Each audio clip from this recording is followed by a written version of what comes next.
serious matter, Mr. Speaker, and I want to tell you, it may be even better to wipe out information on the portal, similar like the one that happened with the e-citizen, Mr. Speaker. Mr. Speaker, it is now a security matter for Kenya, where the head of state in this matter should be involved, so that the borders of Kenya and the tax that come to take data for Kenyans are actually secured, so that they can be arrested to answer why they are taking. And I want to use this opportunity, Mr. Speaker, to call upon the young people of Kenya, including the young parliamentarians, to ensure that they don't again and again be taken cheaply and given money that you do not know who actually made the money and for what reasons. And I'm told, Mr. Speaker, when you are actually, your data is taken up to including your eye, one day you will also go and you will become blind. So the youth of Kenya, be cautious on what you take, Mr. Speaker. And I want to say it is a serious matter that requires our attention, Mr. Speaker. Thank you, Mr. Speaker. Milemba. Thank you, Honorable Speaker, and let me thank the young parliamentarian for this statement. But let me be quick to say that what happened yesterday with the Worldcoin, which is closely associated with the cryptocurrency, which has been banned and is also having challenges around the world in terms of its credibility, was bad for this country because it exposed us in a very, very bad way that somebody, some company, some private person can walk in and take data and walk away with it without supervision or any authorities looking into it. Yet we have the Data Protection Department which should have actually taken care of this. As on whether we need the two ministers to come and answer in Parliament, Honorable Speaker, it is our responsibility to have them come here, whether they are differing or not. Government is one, but if they have different opinion on it, it's still very well placed that they come here and we hear their opinion on this. And still yet, Honorable Speaker, we have a right as the House to even make our own inquiry using our committees. And therefore, that should not in any way subside or reduce our effectiveness in dealing with the matter. It's a matter that requires urgent need, and it has to be dealt with. This exposes us as a country to a situation whereby we can be exploited without any defense. Thank you, Honorable Speaker. Beatrice. Thank you, Mr. Speaker. Mr. Speaker, I also rise, and yesterday, Mr. Speaker, I went on Hansard really questioning how did we allow, who approved for the private company to be able, have we done public participation? Does it mean in financial matters, Mr. Speaker, we don't do public participation? Because in everything in this country, you realize, Mr. Speaker, we end up in court if we have not done public participation. So how did we, and who are these officers who approved? And this is not just at KICC. These guys are in all the hubs. At the hub in Karen, Mr. Speaker, we have a team there collecting. We have a team in every of the malls that you see, Mr. Speaker. Our young people were there and their data were being taken. Mr. Speaker, as much as we are talking of Shakahola, we will get another Shakahola in this one now. A Shakahola that we don't know, of young people who have no idea why they are being given money, who have no idea after they have received the money, the $65, you cannot withdraw, you cannot do anything with it, Mr. Speaker, yet already you have received. So, Mr. Speaker, if somebody has come to collect data in Kenya so that he can go around the world saying, I have numbers, people have joined in, the way we were doing Bitcoin and the rest, I think it is very wrong. And before anything, we want even the government to just tell us, who are these people? Who are they? And their names, where they've come from, the country, and why is it they are not doing it in their country, but they can come and do it in a third world country called Kenya. Thank you, Mr. Speaker. Last on that, Jerry.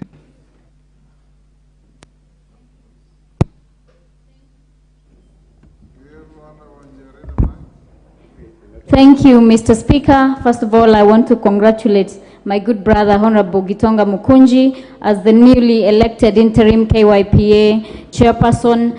Young leadership must offer integrity as an irreducible minimum. Honorable Speaker, artificial intelligence is a complex issue. Artificial intelligence is a matter that we have not even canvassed as far as the terms of our data protection laws are concerned, Honorable Speaker. I do not understand how a company, a private entity, entered our sovereign soil, started harvesting the data of our young people, exploiting the economic situation, promising them heaven. Most of the young people are just saying it's just a scan on my iris. So I go, I get scanned, and I get some Kenya shillings 7,000. Honorable Speaker, we must be told by the CS, the two of them, why did they allow that? How much data has a private company, as I speak, harvested? We need to know, and they cannot leave this nation before we have that information. Honorable Speaker, we do not know what they will do with that information. They are on record, the company, saying that they do not even, or they cannot provide sufficient information as to how they are going to develop the human IDs that they claim they will develop. They are saying that they want to build a single world currency. But Mr. Speaker, and maybe a honorable member has gone to the extent of saying maybe our young people will just disappear, vanish into thin air, you know. Honorable Speaker, we must ensure we protect them because we are the people who have been elected to represent their interests, Honorable Speaker. Thank you. Majority Leader, this matter must capture your attention. How on earth would a foreigner walk into our country and start mining data from our citizens without license or without recourse to any law or authority? I think as leader of majority in the House, you have a cardinal duty to ensure that the ministers responsible bring cogent explanation to this House, either through you or directly as you may wish. But certainly members who have raised the issue are right, and this is a grave matter. I don't know if you want to say anything now. I saw long queues on social media at KICC. One would have thought they were going to the polling station to vote or something like that. Yes, majority. Thank you, Honorable Speaker. And maybe to begin with, let me commit, I will indeed endeavor to get a statement from the two cabinet secretaries, because as has been indicated, I also read on social media what seemed like conflicting statements from the two cabinet secretaries, and therefore we need a very coherent and unified statement from the two cabinet secretaries, that's the one in charge of Interior and ICT. And indeed, Honorable Speaker, it's true. It's sad that this matter came to light because it was in the middle of our city at KICC. More shocking, Honorable Speaker, is to ask, how does a foreigner not just come to collect data from the middle of our CBD, but from a government premise? Because KICC is a government installation. And therefore, whether this person is there legitimately or not, because we do not know, we wait to hear the answers from the government. But it concerns many people that this was being done in government premises. And even the cautionary statement being given by the data commissioner is a little bit too late, because they should have known before they set up camp at KICC. They definitely must have paid somebody to use KICC. The person who allowed them to use KICC should and ought to have verified whether they have been allowed by the data commissioner and they have all the requisite licenses and approvals.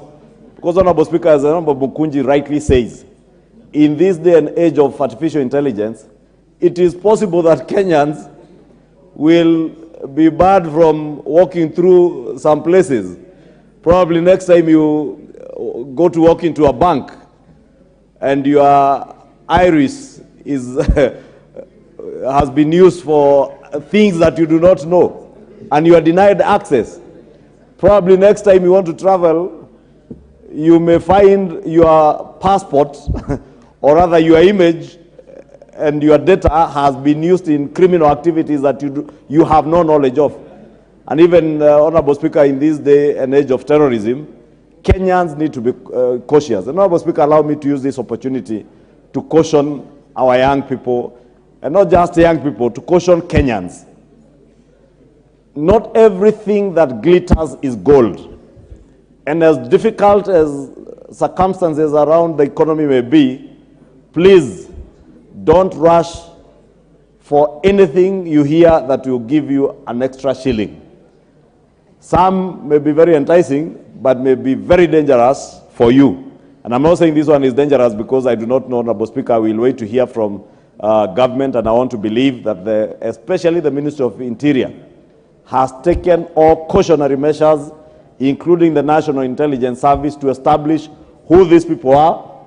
Because, Honorable Speaker, from the statement by Honorable Mukunji, the owner of this company, Worldcoin, Sam Altman, has been banned from collecting data in his home country in the US. So what is it that the Americans know about Sam Altman that the Kenyan state does not know, that we can allow him to come and harvest all manner of data from our people? And, Honorable Speaker, it only came to light because it was at KICC. You can imagine how much more data they may have collected around the country. When the matter came up and it was in the news last night, I saw in WhatsApp groups in my constituency that in a village, a remote village called Lusigeti in Deya, they were there collecting data. And you can imagine, if you entice people in our villages with a little money, how many people will volunteer to just give whatever amount of data they can give in exchange for a few shillings or a few thousand shillings. Honorable Speaker, government has a responsibility to protect its people, and its people includes their personal data. And our laws are very clear on that, Honorable Speaker, and therefore I'll push the CS hopefully by tomorrow, latest Tuesday, Honorable Speaker, to have a statement. If he cannot be able to come, I can get a statement that I can read out to the House latest by Tuesday. Thank you, Honorable Speaker. Honorable Majority Leader, given the gravity of the matter, I direct that you bring a preliminary statement to the House tomorrow at 2:30.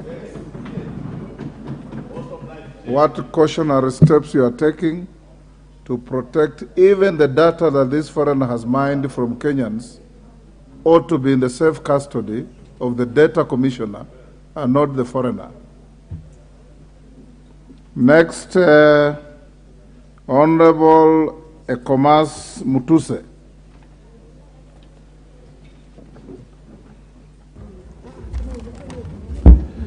Thank you, Mr. Speaker. I rise to give a procedural statement on the progress on the consideration of the Conflict of Interest Bill, National Assembly Bill number 12 of 2023, and request for extension of time by the Departmental Committee on Justice and Legal Affairs. Honorable Speaker, Standing Order number 127, subsection 4, requires that the chairperson of a committee to which a bill has been committed to report to the House within 30 days on its consideration of a bill that is committed to the committee. Honorable Speaker, the Conflict of Interest Bill was read a first time on the 6th of June 2023 and was committed to the Departmental Committee on Justice and Legal Affairs. The bill seeks to repeal the Public Officers Ethics Act of 2003 and amend certain provisions of the Anti-Corruption and Economic Crimes Act of 2002, the Ethics and Anti-Corruption Commission Act of 2011, the Leadership and Integrity Act of 2012, and the Public Procurement and Disposal Act of 2015. Honorable Speaker, the bill also introduces a new paradigm and approach to public service integrity and ethical issues, which will affect all public and state officers, including the manner in which members of this House will conduct their affairs once the bill is enacted into law. It is for this reason that the committee is of the view that more time is required to look into the fundamental issues that are contained in the bill. For the record, Honorable Speaker, I wish to report that pursuant to Standing Order number 127.5, that the committee has already conducted public participation in accordance with Article 118, Sub-Article 1B of the Constitution as read, together with Standing Order number 127.3 and Standing Order number 3A of our standing orders. However, a number of justice sector institutions and members of the public have not yet presented their views. Additionally, serious issues of concern were raised during public participation and stakeholder engagements on the bill, requiring further deliberations. There is also a need to review and consider expert opinion as well as comparative studies from comparable jurisdictions. In view of the foregoing and bearing in mind the matters provided for in the bill, further considerations, consultations, and public participation is required to ensure that we come up with a robust legal framework and for public service integrity. Honorable Speaker, from the foregoing and pursuant to Standing Order number 127.5, the committee reports its progress on its consideration of the bill and requests the indulgence of the House through the House Business Committee for additional 90 days to conclude the deliberations and table a report. I wish to finally also restate our commitment to process the bill and ensure Kenya has a formidable legal regime to deal with issues of conflict of interest in public life. I thank you, Mr. Speaker. Honorable Mutusa, you have done the right thing, but 90 days luxury is not available to you. You are supposed to have finished your work in 30 days. I'll give you an additional 2 weeks to finish your work and bring the report. You cannot exhaust your 30 days and come here and ask triple the period required under the law.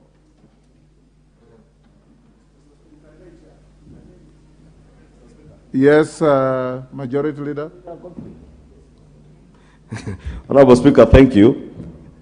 I was engaging with Honorable Pukose, and that almost slipped through. Honorable Speaker, indeed 90 days is a very long time. Yes. And maybe we should allow them at least 45 days maximum for them to be able to engage all the stakeholders. But 90 days, Honorable Speaker, that will take us into the next session next year. Majority Leader. Considering that there are also recess times. The anti-money laundering bill that I spoke to earlier is amending about 15 different acts of parliament. And we have given it 30 days. Conflict of interest is not a complex matter. It's very straightforward. I'll give you 3 weeks. Yes, Mutuse. Give him the mic. Mr. Speaker, thank you very much for your consideration to extend the time. We indeed are obliged to go by your directions, and would consider, we wish you to consider that already the committee is considering many others, including the ones that you have given us. Number two, we had a discussion in the committee, and we've tabled, we have already engaged some of the stakeholders, and some of them had indicated that the availability is beyond the 3 weeks that you have given us. So, Mr. Speaker, if we could have in between, you give us 30 days, an additional 30 days, so that we can also do justice to the bill. Okay, you'll have 30 days, but make sure at the end of the 30 days you don't ask for any more extension. But I allowed you for coming back to the House to ask for extension. There are many committees whose business has lapsed the 30 days, and the chairpersons and chairmen don't bother to come back to the House. Majority Leader will now go to question time. Oh, sorry. We have order number 8 and 9 to put questions. Before that, honorable members, we have the following schools in the public and speakers gallery. Baritabwa Primary School from Baringo North, Baringo. St. John Fisher's Mbuinjeru Secondary School from Runyenjes, Embu. Musukini Primary School from Mwingi Central Kitui, Nyamondo Secondary School from South Mugirango, Kisii. Next order. Order number 8, motion. Report on the United Nations Convention Against Corruption and the Global Parliamentarian Against Corruption meeting. Question to be put. Honorable members, order. I now put the question at order number 8, which is that this House notes the report of the Kenya delegation to the Parliamentary Dialogue on the United Nations Convention Against Corruption, UNCAC, and Global Parliamentarians Against Corruption, GOPAC, annual general meeting held in Doha, Qatar, from 8th to 9th March 2023, laid on the table of the House on Wednesday, 26th April 2023. As members of that opinion say aye. Will those of the contrary opinion say nay? The ayes have it. Next order. Order number 9, motion. Report on a visit to semi-autonomous institution of the East African Community. Question to be put. Order, honorable members. We now put the question at order number 9, which is that this House adopts the report of the Select Committee on Regional Integration on its visit to semi-autonomous institutions of the East African Community in Arusha, Tanzania, from 2nd to 8th April 2023, laid on the table of the House on Tuesday, 6th June 2023. As members of that opinion say aye. Will those of the contrary opinion say nay? The ayes have it. Is the Honorable Chepkonga in the House? Honorable Chepkonga, will call out order number 10. I'll give you 5 minutes to prosecute it so that we go to questions. Order number 10, motion. Extension of period of consideration of certain statutory instruments.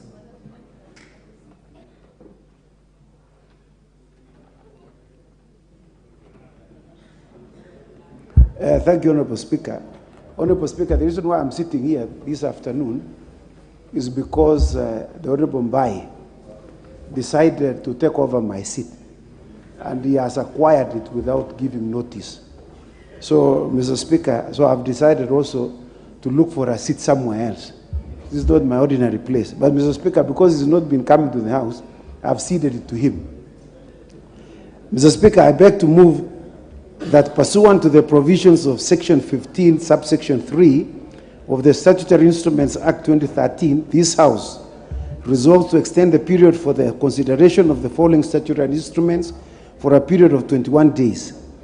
One, the National Cereals and Produce Board National Strategic Reserve Regulations 2023, legal notice number 25 of 2023, with effect from 1st August 2023.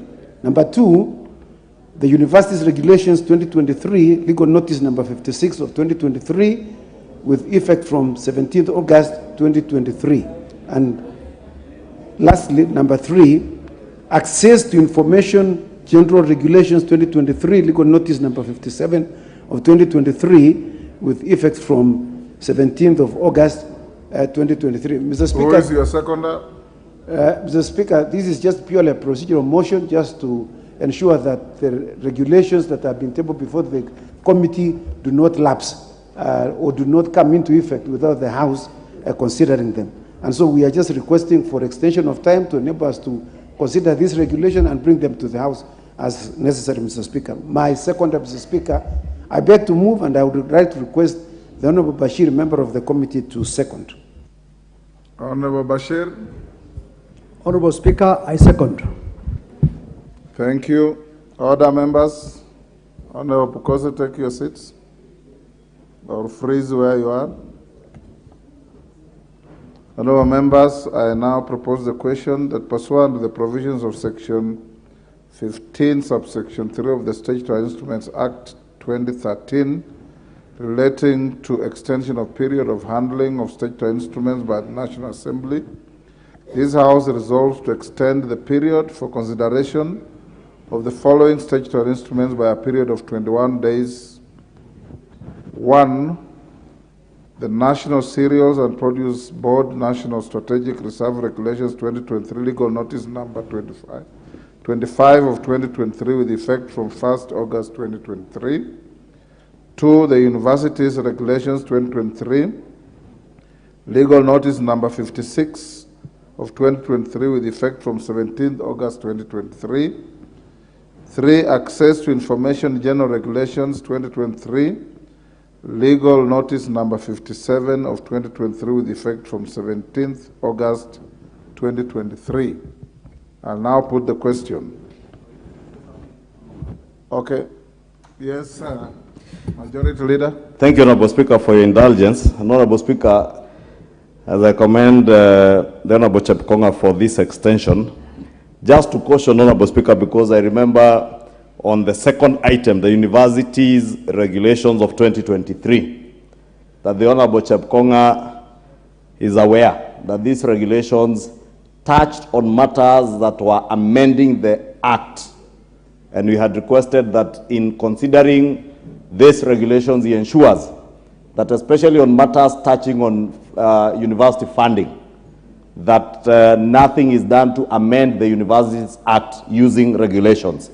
If anybody wants to amend an Act of Parliament, Honorable Speaker, they should bring an amendment to the particular Act, but not use regulations to amend the actual statute. Honorable Speaker, I would just want to remind Honorable Chepkonga to ensure that, and I hope you bring a motion for either disapproval or partial approval of those regulations so that we approve what relates to the open university, what relates to the funding of universities, because again, the regulations, if Honorable Chepkonga has gone through them with the Committee on Education, the regulations are also not in tandem with the new funding model for university education. And therefore, we must ensure that whatever we do, government is speaking in a coherent manner such that we are not talking about a new model of funding public universities, then using regulations, we are amending the statute to do other things, Honorable Speaker. And I just want to remind the Honorable Chepkonga, I know there are people who are very excited that by dint of time, those regulations would stand approved. And I must commend Honorable Chepkonga for extending that time, because there are characters, I am certain, who imagined that these regulations will stand approved by dint of passage of time. Thank you, Honorable Speaker. Chepkonga, I hope you get those concerns. Right, and now put the question, which is that pursuant to the provision of Section 15(3) of the Statutory Instruments Act 2013, relating to extension of period of handling of statutory instruments by the National Assembly, this House resolved to extend the period for consideration of the following statutory instruments by a period of 21 sitting days. 1. The National Cereals and Produce Board National Strategic Reserve Regulations 2023, legal notice number 25 of 2023, with effect from 1st August 2023. 2. The Universities Regulations 2023, legal notice number 56 of 2023, with effect from 17th August 2023. And 3. Access to Information General Regulations 2023, legal notice number 57 of 2023, with effect from 17th August 2023. As members of that opinion say aye. Aye. Will those of the contrary opinion say nay? The ayes have it. No, members, will now go back to order number 7. We've disposed of statements. We now come to questions. The first minister to appear this afternoon is the minister, the cabinet secretary responsible for agriculture and livestock development. Can the minister, yes, Osoro? Sorry, Honorable Speaker, I seek your indulgence to appreciate the students that have visited Parliament today, and in particular, the students from South Mogrango, Mr. Speaker, and particularly Nyamondo Secondary School. Mr. Speaker, I felt it wise to appreciate them formally in the floor because that is a school that is found within the remote areas of my constituency, and finding their way to Parliament, Mr. Speaker, is quite motivating. And this reminds me that I first visited this house when you were sitting in the benches as a student, as a primary school student, and I sat in the public gallery. So that actually shows that anything is possible. That today, the students that have visited us today from South Mogrango, tomorrow, one of them could be taking their position even on my seat here where I sit. So, Honorable Speaker, that is what I wanted to say and appreciate them. Thank you very much. Thank you, Cabinet Secretary for Agriculture. Order, member from Horoni. Order. Honorable Koyo, this is not part of Horoni constituency, is it? Thank you. Honorable Cabinet Secretary for Agriculture and Livestock, Honorable Inturi, welcome to Parliament. This is a place you are familiar with. You have been a member of this House. This afternoon you will answer questions listed by members to you. Be concise and precise in answering the questions, the primary questions, and I will be allowing 1 or 2 joyriders to each question so that they can be able to hold you to account on behalf of the executive as is required under the Constitution. First question is question 101 of 2023 by the member for Suba South, the Honorable Karoli Omondi. Karoli Omondi, go ahead. Thank you very much, Right Honorable Speaker. I now have the pleasure to ask question number 101 of 2023. Could the Cabinet Secretary explain the measures in place to address the re-emergence of animal diseases that were put under control in the country, such as anthrax, East Coast fever, contagious bovine pleuropneumonia, and trypanosomiasis, and the policy measures to eradicate them? Could the Cabinet Secretary state the policy measures instituted to address the proliferation of unlicensed and unregulated animal medicines in the country? Could the Cabinet Secretary provide details on the plans the government has put in place towards the establishment of trypanosomiasis centers in Suba South and Suba North constituencies to control the tsetse menace in the said sub-counties? And could the Cabinet Secretary outline the measures that the ministry has put in place towards distributing free livestock drugs and vaccines to farmers whose livestock have been greatly affected by the recurrence of the said diseases? And finally, could the Cabinet Secretary clarify whether the farmers around Ruma National Park whose livestock have been affected by tsetse flies are eligible for compensation by Kenya Wildlife Service? Thank you very much, Honorable Speaker. Thank you, Karoli Omondi. Cabinet Secretary. Thank you, Mr. Speaker.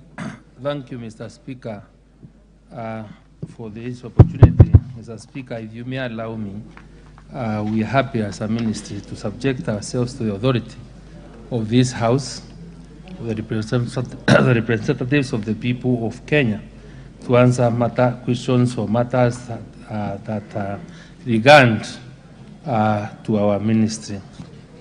Mr. Speaker, I seek your indulgence, and if you may allow me, ask you to kindly, because there is supplementary information I'm waiting for from my office in regard to these particular questions, that I'm able to do proper justice to it, that I start with any other question, so that by the time we are finishing with the others, I may be able to answer this question being the last question, because I wouldn't want to give my good friend Karoli Omondi an answer that I don't feel is sufficient enough, because I have a very short time to interact with the answer.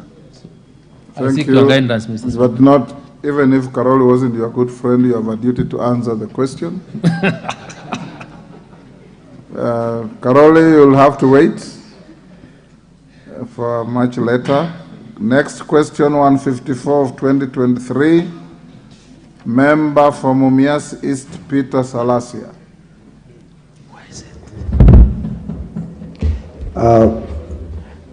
Mr. Speaker, I have a question to ask to the Cabinet Secretary to outline the steps that the government is taking to support local companies to produce and supply BT cotton seeds to farmers in order to mitigate the high prices associated with the monopoly of supply by a single source. The number two, also would like him to enumerate the measures put in place by the ministry to address the constant price increases of BT cotton seeds, which is straining farmers by increasing the cost of production. And then the last one, to state the viable alternatives being explored by the ministry to address the high cost of BT cotton production, especially for the small-scale farmers who cannot afford the high cost of seeds, fertilizer, and insecticides every planting season. Thank you. Minister. Mr. Speaker, I beg to reply as follows. The government is making efforts to attract companies to produce certified cotton seed in the country. And in order to attract suppliers of BT cotton in the country, Mr. Speaker, we advertised for expression of interest of suppliers on the 20th of April 2023, and on 27th June, Mr. Speaker, potential companies have applied for the production of BT cotton seeds in the country, and the evaluation process is ongoing. And we have developed a 3-year production target plan for cotton production of 40 acres in the year 2023-2024 and 60,000 in the year 2023-2025. Mr. Speaker, as I stand here, we are launching in collaboration with the Governor of Busia on Friday the growing of cotton on an acre range of 11,000 hectares, and in another 2-3 months, Mr. Speaker, because of the collaboration and support we are getting from other partners, we are going to get seed that I believe will be enough to support our farmers. Mr. Speaker, on the question of what we are doing to address the issue of also rising high cost of BT cotton, the country has already identified a supplier called Imeco Limited and is importing seed from a company called in India.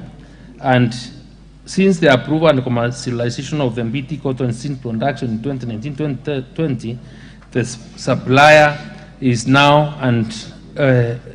having or storing in BT cotton in its warehouse here, and it is towards these efforts of bringing down the cost of BT cotton that we've gotten into collaboration, government has gotten into collaboration and other stakeholders, and we've been purchasing and distributing cotton seed to farmers free of charge, and that is why we are collaborating with the Governor of Busia this Friday for us to be able to cushion farmers on the rising costs of the BT cotton. Mr. Speaker, the other on what the ministry is doing so that there is affordable fertilizer and insecticide, where the government and its stakeholders we are doing 100% subsidy on BT cotton, which is now being supplied to farmers.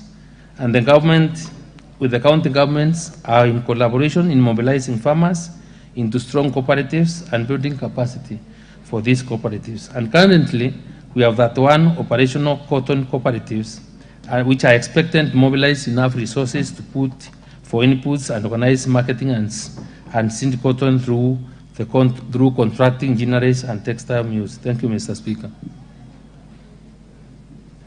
Right. Salasia.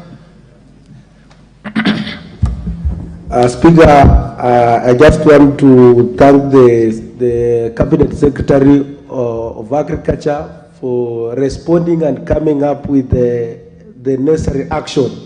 And I think because being the member of Agriculture Committee in that Committee of Agriculture, I'm so proud of what is taking. And when a Cabinet Secretary, you should invite me in that meeting in Busia so that I can tell them that I brought the message to you and you have acted on it. Thank you, Mr. Speaker. Right. Mr. Speaker, I will direct my PS to carry him in his chopper when he's doing that on Friday, so that he takes part in this very important event, because he wants to collaborate with the ministry.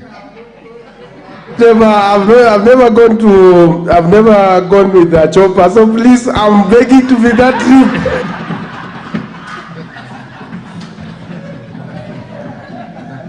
Thank you, Honorable Salasia. Your excitement is understandable. Is that that's the member for Bura? For Langata. Oh. Thank you. Langata member. Thank you, Mr. Speaker. You grow cotton in Langata? No. Go ahead. We don't grow cotton in Langata, but having been born and bred in a cotton rearing area, and Honorable Kaluma can attest that Homa Bay County and the larger Kisumu area has the best black cotton soil. Growing up, cotton was the only agricultural activity that used to happen in Homa Bay. And we used to have the Homa Bay Ginnery.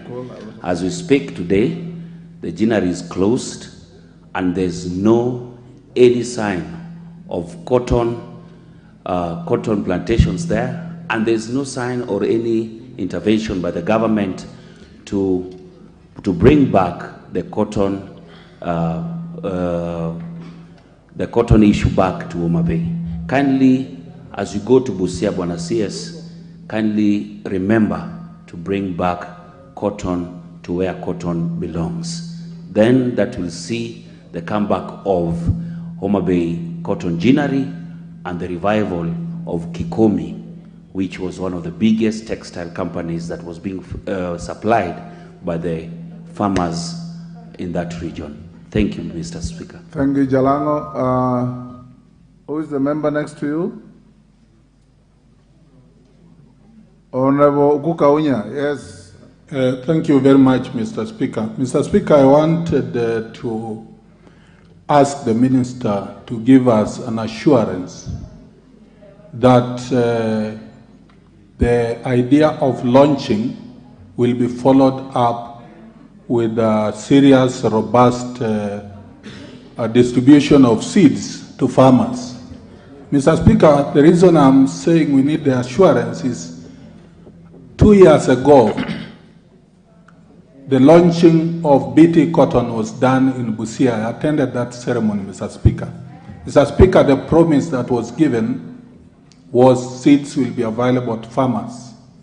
The following year, to date, the seeds have not been availed. And Mr. Speaker, I wanted to ask also the Minister, the traditional cotton seeds that were being given by the ministry to farmers as we await this transition, could that provision be availed to farmers as we await for the full production of beet cotton seeds? Mr. Speaker, the last question I wanted to ask. Only one. You're a joyrider. You can't ask 3 questions. That's enough, Honorable Kaunya. Thank you. Thank you, Mr. Speaker, for that opportunity. Thank you. Minister? Mr. Speaker, I want Let's take one more, Minister. I want to give... Hold on. Honorable Kirima. Thank you, Mr. Speaker, sir. My humble question to the Minister is that we're taking cotton to Busia, where Honorable Salasia has talked about.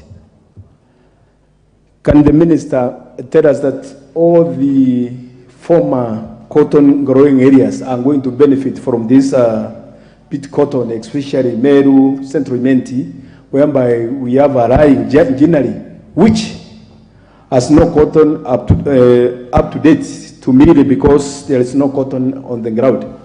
And this cotton, which is going to come, can the minister guarantee us that he is going to make sure that fertilizer is going to be distributed to the sub-counties constituencies? Because as we stand, counties are too large that fertilizer is mainly going to county headquarters, and it's very inconveniencing to farmers, especially Asura farmers who cannot afford transport to go to the headquarters, which is full of chaos.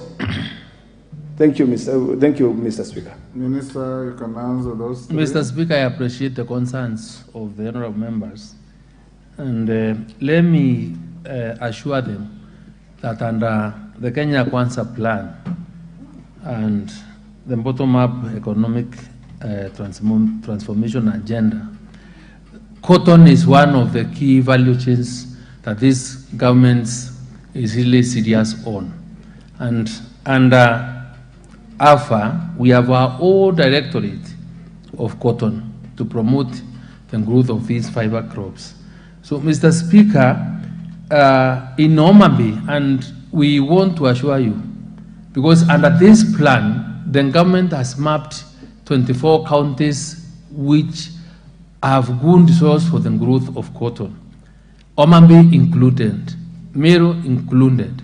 And we are in the process. Once we do the launch on Friday, we expect to move on, and I'll be reaching out to members of parliament within these counties so that we work partner together, and because we have set aside money for the purchase of seed so that the members of parliament can be involved. We want to ensure that in the next 1 year, we are able to support farmers to grow cotton that is enough so that we can close on the imports of cotton, so that we can be able to revive the cotton granaries that we have in our country, because that is how we'll only be able to take money to the pockets of our people. So take my commitment.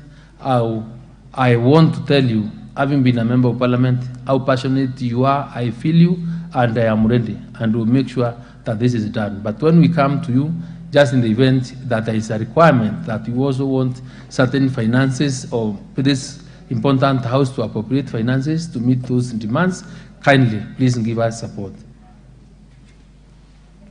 Thank you. Next question. Will you also give out fertilizer alongside the seeds? I think that's what Mr. Speaker, we will be able to, when we are supporting farmers, and I think I've just come from a press conference with the president when he was trying to explain the measures that his government or what we are doing to support farmers.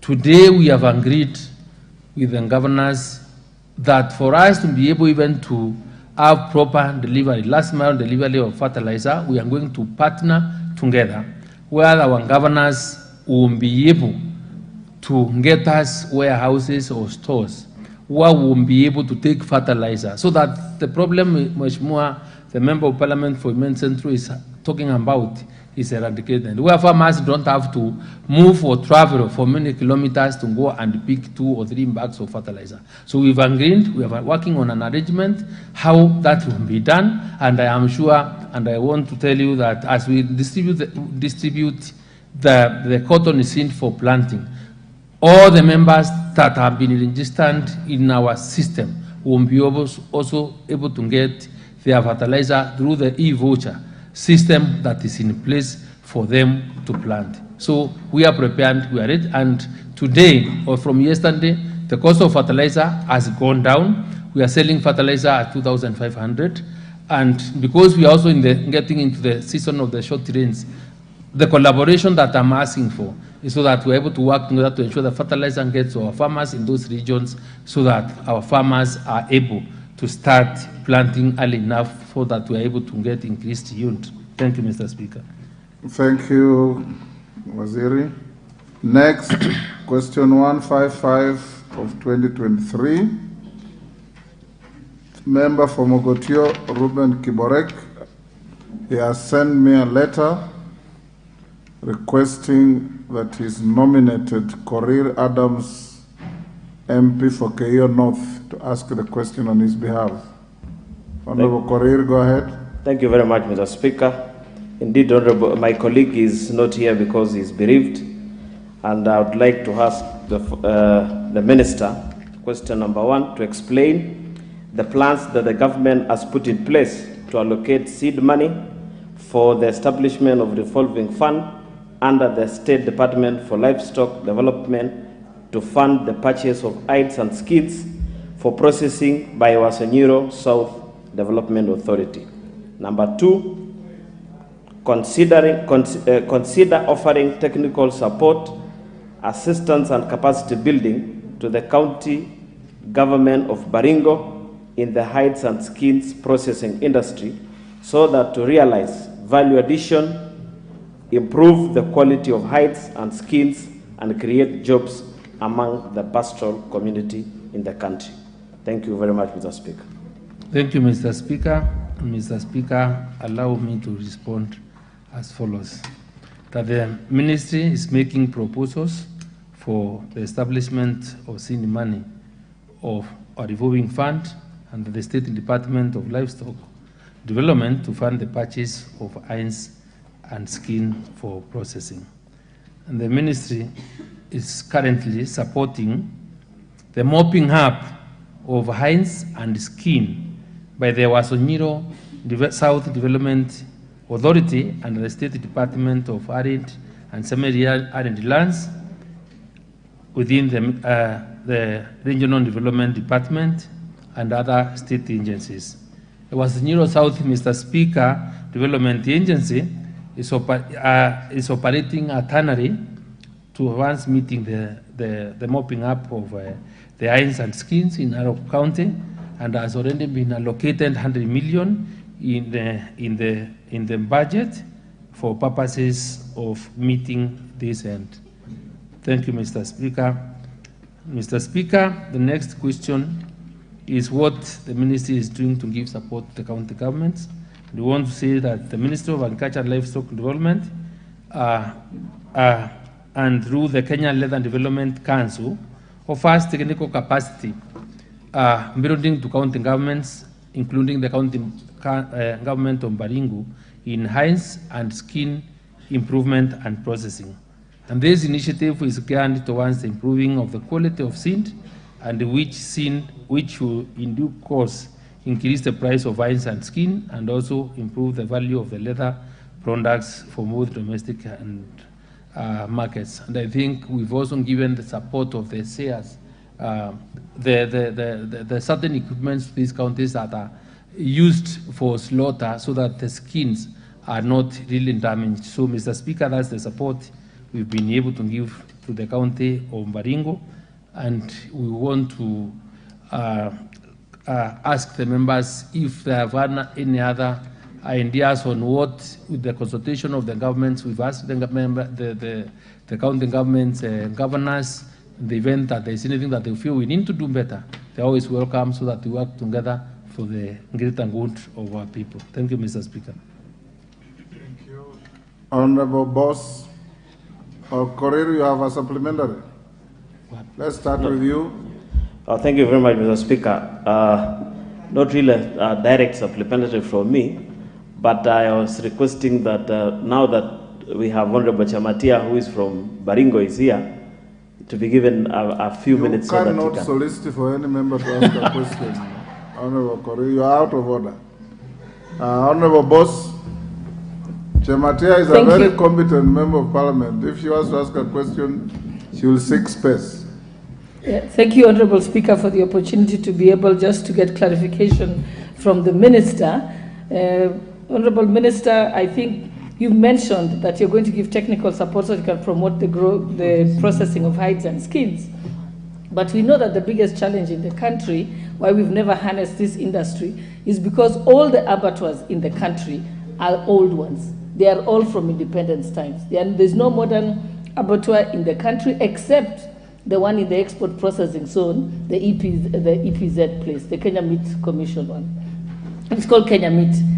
And so it will not be, this program cannot work unless there is a direct plan to install modern abattoirs so that the skin is not damaged and the quality comes well, and also the processing of the skin initially at the abattoir so that it doesn't rot before it gets to the processing plant. So I've seen the budgets and I didn't see a single budget for the modern abattoirs. So maybe you can clarify that if there's a plan. Thank you. We'll take Honorable Pauline. Thank you, Mr. Speaker. I have two questions. Only one. Only one, okay.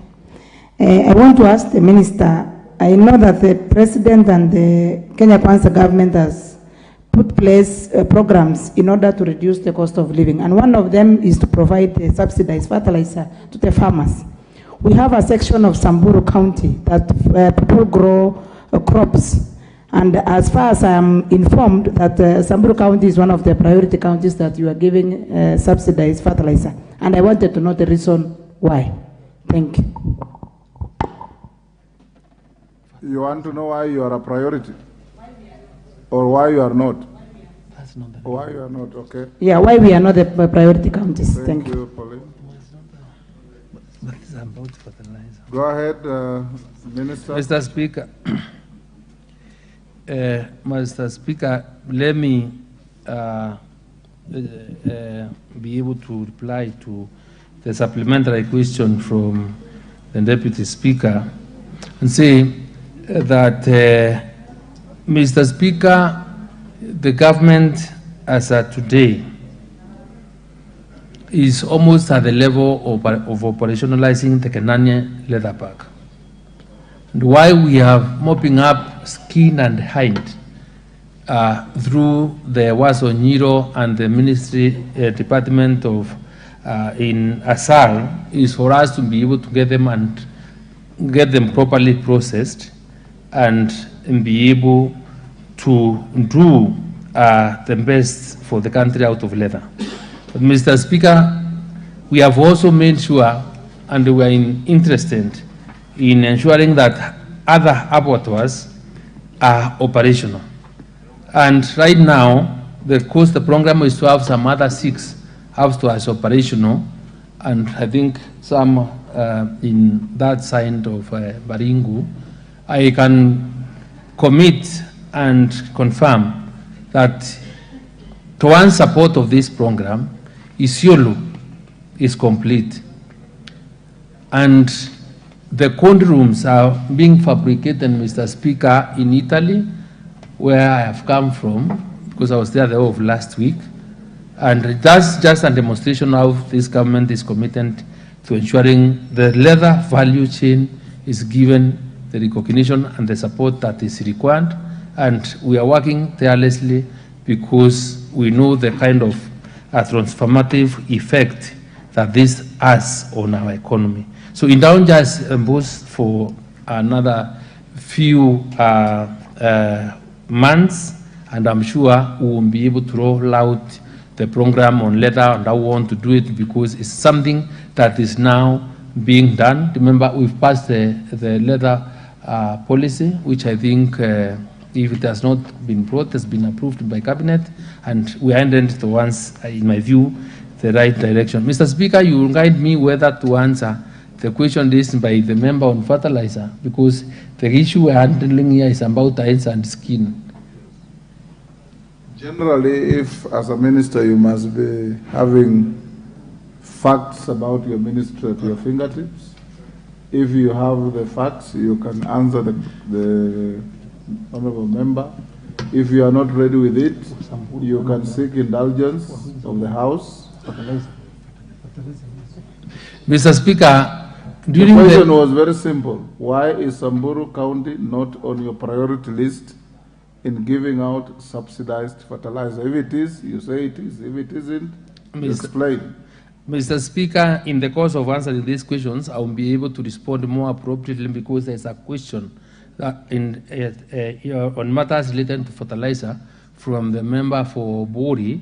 So let me gather the information more, but I know out of the 41 counties that we've been distributing fertilizer and there's a subsidy program, Samburu is one of the counties that we've been able to take fertilizer. So in the intervening period, I would be able to give the quantities of the fertilizer that were there and the number of farmers that were registered in Samburu, because one of the criteria for the allocation of fertilizer was the number of registered farmers and the acreage that they were to apply the fertilizer. Thank you. We allow you to write to the honourable member and give her the details of what you are providing for Samburu. Next question, 224 of 2023, member for Teso North, Honorable Oku Kaunya. Number? Honorable Kaunya. Thank you. Thank you very much, Mr. Speaker, sir. Sorry. I think I've skipped one question. Honorable Kaunya, I'm sorry, I'll come to you shortly. Question 223. The Honorable Member for Keio South, Gideon Kimayo. Yeah. 1, 5, 6.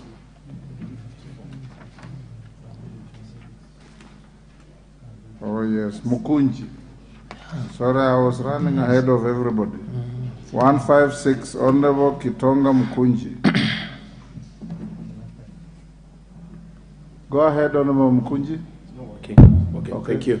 Use that. Honorable Speaker, I stand to ask this question on behalf of my people of Manyata constituency and also the farmers of Macadamia nuts.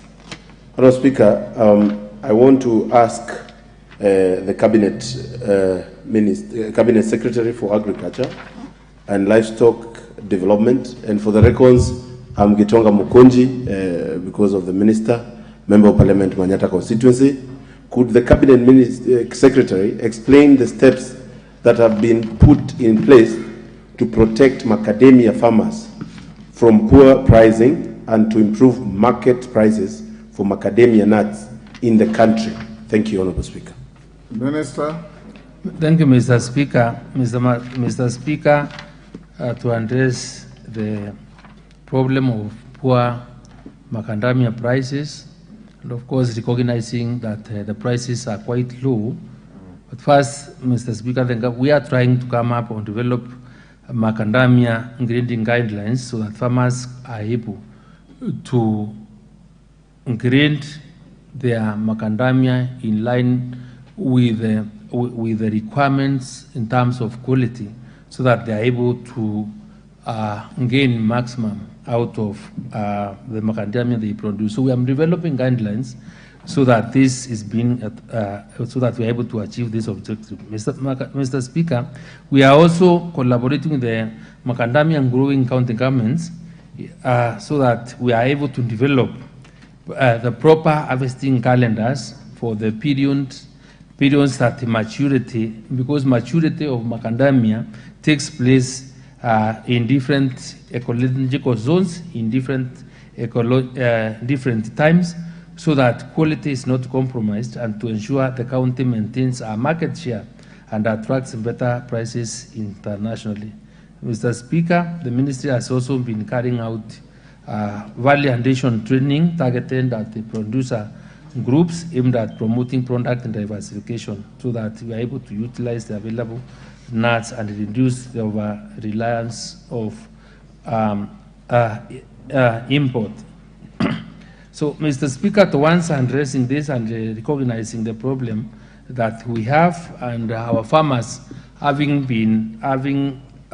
experienced this problem, and which has also been occasioned by the harvesting, and the Directorate of Horror and Crops, we've really given strict instructions to enforce the rules so that no macadamia that are not mature are available in the markets. And finally, Mr. Speaker, I personally, having discussed with members of my committee, because I oftenly consult with them to address the immediate problem that there is, and because of the ban of the export of in-shell macadamia, and by virtue of an application of the Crops Act 20, 9 companies to export the in-shell of Macadamia for a period of 3 months from the 17th of July 2023 to 16th October in order to mop up the excess nuts in the market at a price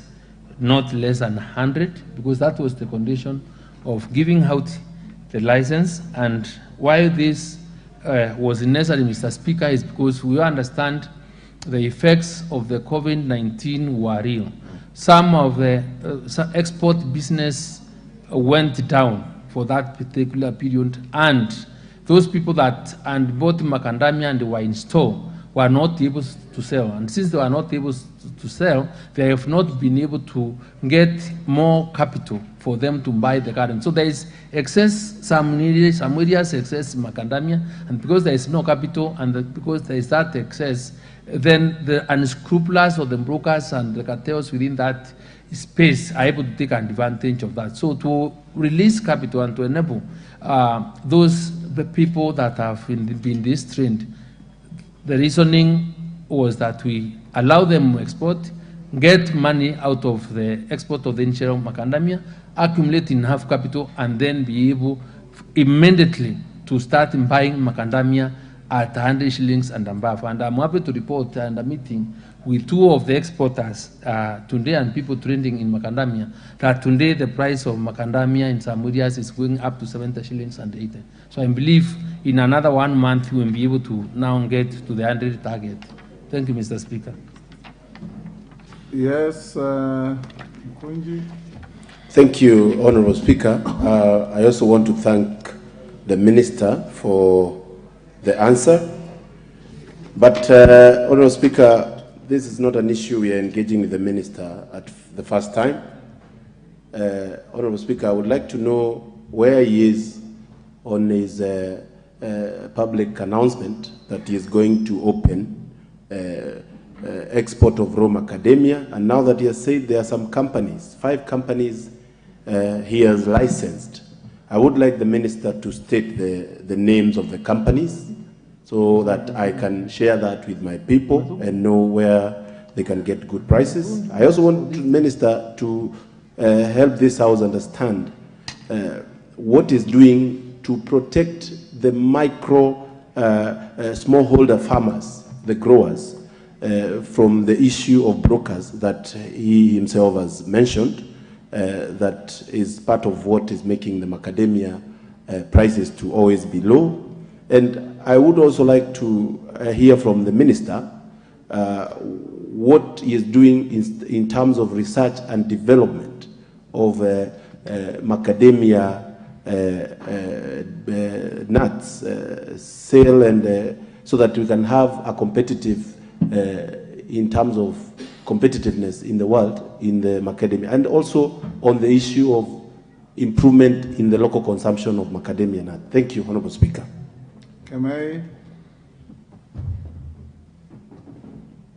Thank you, Honorable Speaker. Let me be part of the joy riders that you're calling us to ask a question, not about the crop that has been mentioned, but the crops that are related with the same in terms of being grown by small-scale farmers. I'm concerned with sweet potatoes that are grown in some parts of Kericho, parts of Soin, Kipkelion, West, and Soka millet, which are grown in ASAL areas. My point is, what plans does the Minister has for these small-scale farmers in terms of the technical support and ready market for the same? Because our farmers, and especially the sweet potatoes, we see them in some markets outside the country, but the middlemen will always come to buy from them with low prices, yet the farmers put a lot of money in it, a lot of time, and their prices are very low. So may the Minister let us know the plans he has for such crops. Thank you, Honorable Speaker. Minister. Mr. Speaker, I have, Mukunja is saying that I have licensed 9 companies, not 5. I'm in consultation so that I'm able to get the full names because I don't want to mislead the House, but I'm sure it's 9. If I was to mention, I will not remember all of them offhand, but to be able to, we can share the information. But I have licensed 9 companies. We will be sharing with you the names of those companies. In terms of trying to protect the farmers, Mr. Speaker, and let me generally say, Mr. Speaker, when this, in the wisdom of this Parliament, passed the AFA Act and collapsed most of our crops into that institution, there are many directorates within AFA. There is the coffee, there is oil and the nuts, there is the cotton, the fiber. Mr. Speaker, why there is the feeling that many things have not been done right before? Mr. Speaker, up to now, I've also not been able to understand whether it was by design or by default.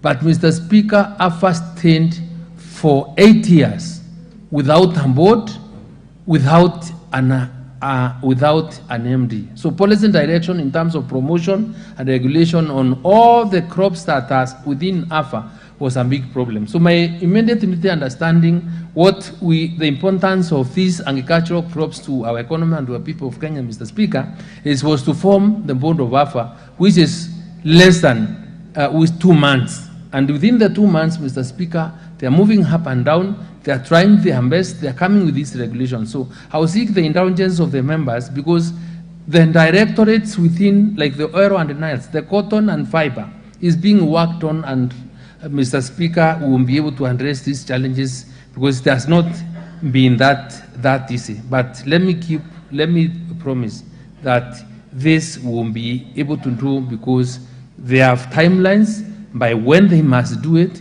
just like we have timelines on how to address the issue of sugar, which they have also been working on. And Mr. Speaker, it won't take me more than 30 to 45 days until we come out with a way forward on all this. On the issue of millet and sorghum is the very crops that we are also trying to promote within the ministry. And I want to invite you for you to also to appreciate the importance of millet and sorghum in one of the greatest conferences in the world. It's called the Millet Conference, which we've been able to lobby and to bring it to Kenya in KICC on the 31st, on the 30th and 31st. 25 first leaders of the world are going to grace this particular conference, and we are asking people, millet growers, different types of millet to be participants because this is a crop that we want to promote. And that is a demonstration of how serious we are getting in really addressing the issues of farmers. Mr. Mukunji, for any avoidance of doubt, we have a company called Fair Nuts, Nice Smart Traders, Exotic, Nutri-Nuts, Super Tropical Fruits and Nuts, End Swing Traders, OCM Consulting, Lenana Processing, and Kanyili Packers. Those are the companies that we licensed upon application for export of Winchell Macadamia,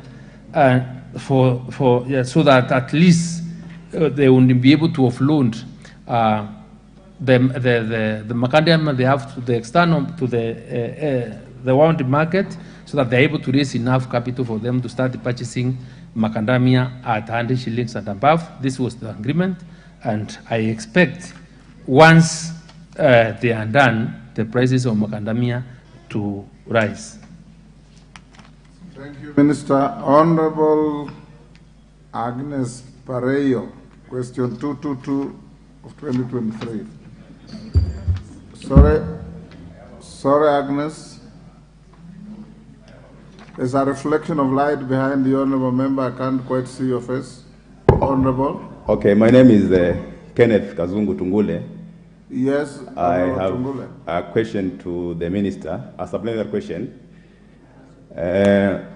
Okay, I had wanted to know what steps the minister has to protect the cashew nut farmers in Kilifi, because I think they are facing the same problems as the macadamia farmers. So I wanted to know whether the steps that he has mentioned about to protect the macadamia farmers will also apply to the cashew nut farmers in Kilifi. Mind you, the whole of Kilifi County is a cashew nut growing area, but the farmers have been exploited by middlemen and the Indian processors who give them very poor prices for their produce. So I want to know whether there are any measures that the ministry has put in place to protect these farmers so that they can get good prices for their crops. Thank you. And the Kemei is protesting that you didn't touch on sweet potatoes. So you can deal with sweet potatoes and cashew nuts. Mr. Speaker, let me first deal directly with the question that has just been raised by the member representing cashew nut farmers. Member for Kaloleni. The oil, and after Mr. Speaker, we have a directorate by the name Oil and Nuts Directorate. This is where cashew nut, macadamia, sunflower, and others are.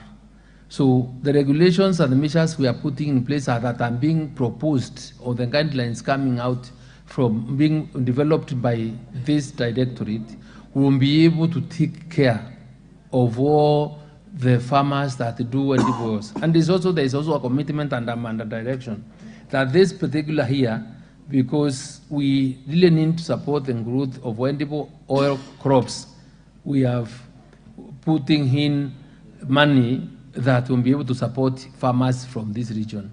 There is clarification that I'm seeking for on how much we must do, and rest assured that the Kenya Kwanza government under William Ruto is committed to supporting the people of the coast.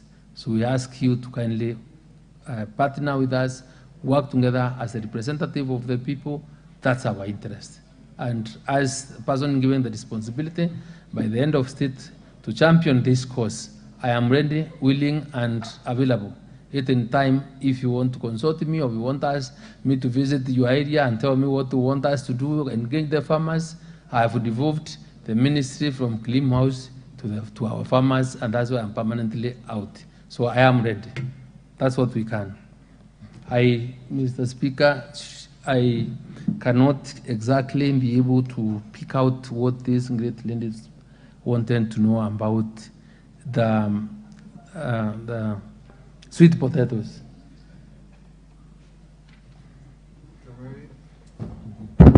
Thank you, Honorable Speaker. My question about the sweet potatoes is that it is grown in parts of Kericho, Soin, and Kilion West, but market is the issue. There is no ready market. We have the small-scale farmers who are exploited by the middlemen. So I'm asking what the ministry has, the plans the ministry has in connection with that. Yet, Mr. Speaker, outside the country, you will realize that in some supermarkets we can find the sweet potatoes. I went to Geneva and I found some, but our farmers are just there. Thank you, Mr. Speaker. Mr. Speaker, let me say this, and I think is a common information in the public that the responsibility of production is on our ministry, and we're happy what our farmers are doing. The Kenya Kwanza plan was clear, and it is on the need to do value addition and agro-processing. We are working very closely with the Ministry of Trade, Agriculture, and MSMEs, because we are trying to organize farmers in cooperatives and to be able to aggregate, so that, Mr. Speaker, through the current, the idea of CAIPs, the county aggregation centers, will be able to ensure that we are able to aggregate and be able to hand value to our farm produce, so that, Mr. Speaker, when do the aggregation and we are able to hold, then it is be our responsibility to dictate what price to sell our products. And the whole reason is to avoid middlemen, to avoid post-harvest losses, so that our farmers are able to get the best prices available. Mr. Speaker, if we were to add value to our produce, I agree we will get better money. I have a project called NAV CDP, and this NAV CDP is in your account. We are targeting to do value addition in every ward, and we are going to spend an amount of 20 million shillings for those value addition centers that we want to do in every county, so that our farmers are able to add value to their produce. We are also going within every county that we are going to operate. We are going to support the creation of cooperatives to give farmers the ability to run their business, money to organize themselves and borrow money as revolving fund within the ward. This is even a ward based. So, Mr. Speaker, if the Member of Parliament will urge government and be able to wait for some bit of time, because we may not have an instant answer to the problem, and because there is a structured way of addressing the long-term problems that we have through the county aggregation centers. Please allow us, and because advertisements have been done in the first phase of 14 counties was done, I think the other one either has come out or is coming out in another 1 week. This is an issue or matter we are going to solve in the long run. Mr. Speaker, Samburu, there was a question on how much fertilizer we give to Samburu, and I have, Mr. Speaker, the answer. Samburu was one of the 41 counties that we gave fertilizer on the first phase, and Samburu only redeemed 4,480 bags. It is still in the program this year, Mr. Speaker, and we'll continue supporting them. The only request I make is that kindly ask your farmers to get registered. When you get your farmers registered, they will be able to get fertilizer, because we are not going to give fertilizer to anybody who is not within our farmers' data. So that could be the problem. So assist me. I am supporting, we are coming to support small irrigation schemes in Samburu.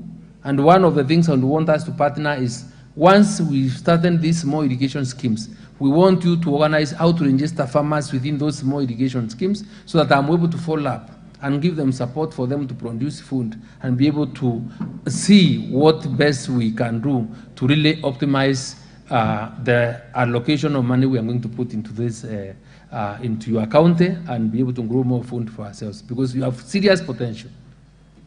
Thank you, Minister. Do you have the answer to Carol Omondi's question before I go to Agnes? Not yet, Mr. Not Speaker. yet. Agnes Pareyo, question 222.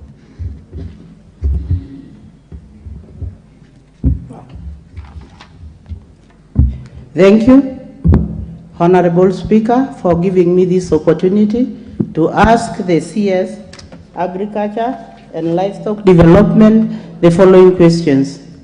1. Could the Cabinet Secretary explain why Enengetia National Cereals and Produce Board depots in Olokurto Sub-County, Narok North constituency are idle, forcing farmers to travel kilometers away to dry their produce at Narok Town, whereby incurring losses? 2.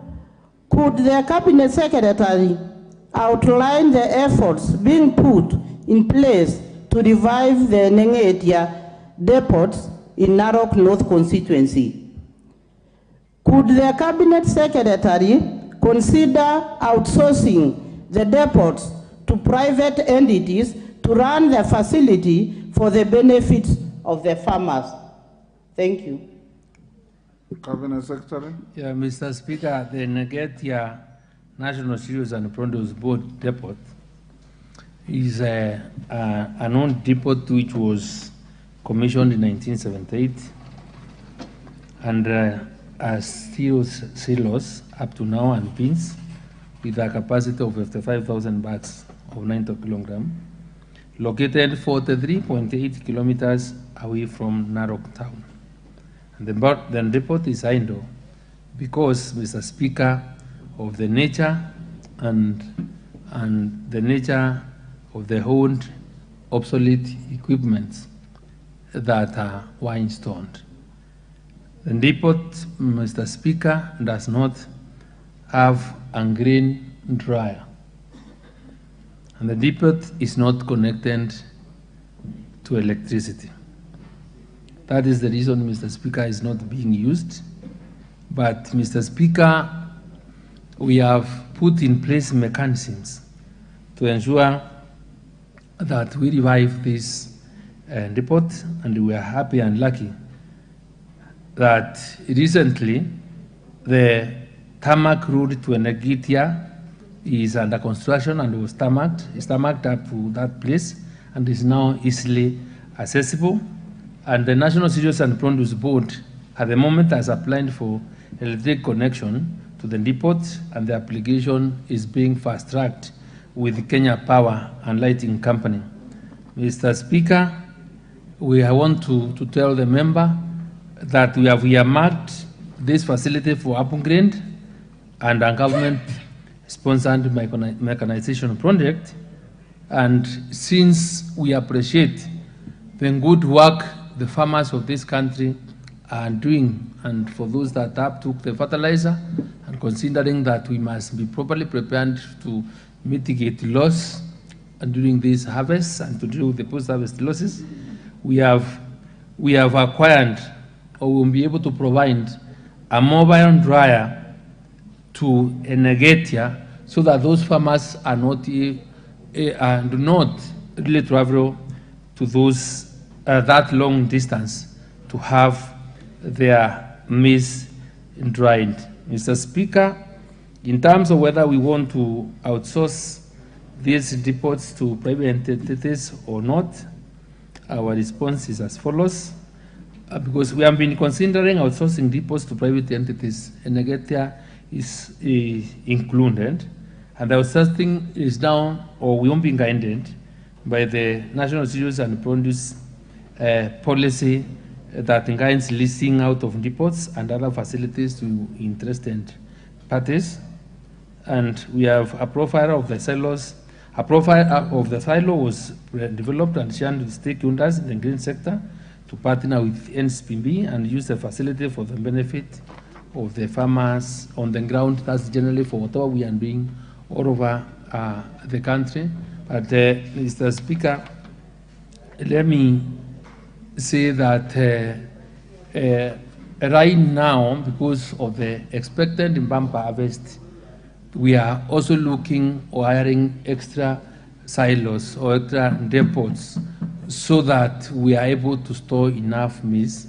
We are able to have dryers all over, and we are purchasing 100 dryers to deal to dry our maize during this season, Mr. Speaker, and I am sure we can better fast be able to utilize this government facility, because whatever was required for it to operate is something that we've done over 90%. Thank you, Mr. Speaker. Right. Agnes, you're satisfied? Thank you, Honorable Speaker. Yes, I want to thank the Cabinet Secretary for answering my questions, and then again bring to his attention that my constituency has 4 sub-counties. That is the Central and then Narok North. And Olokurto is situated in Narok North, where so many farmers are doing huge or large farming in wheat, barley, maize. And now it's a season that we need a dryer for the maize because we have a lot of maize in that area. And I just want to thank you for saying that we are soon or considering reviving the stores. And it's not only about the stores, it's about, because the facility is big. There are shops there where you can be taking or supplying fertilizers to the farmers in Narok North, so that women can as well reach the fertilizers in a nearby place. Because of the roads, the situation of the roads in Narok North, the roads are impassable. And when you take these fertilizers nearer to the people, so many people will benefit and they can be able to do farming easily. So I want to say thank you, and we are looking forward for the revival of the depots so that the farmers cannot be traveling long distances when they need fertilizers and when they want to dry their cereals. Thank you so much. Thank you, Agnes. That's a statement in appreciation. Next question, 223. Gideon Kimayo. Member for Keyo South. Thank you, Mr. Speaker. I rise to answer the question 223 of 2023. Could the Cabinet Secretary explain why the cost of top-pressing CAN fertilizer prices remain relatively high despite the government subsidy program on fertilizers? Secondly, state the actual price of 50 kg bag of CAN top-pressing fertilizers charged by the National Cereals and Produce Board. Number three, highlight the measures the government is taking to prevent skyrocketing of fertilizer prices occasioned by middlemen, and further state the measures government is pursuing to avail the fertilizers to farmers at appropriate time. Thank you, Mr. Speaker. Minister. Mr. Speaker, I beg to reply as follows. I'm aware that the market price of CN fertilizer is relatively high, at an average price of 5,400 for a 50 kilogram bag.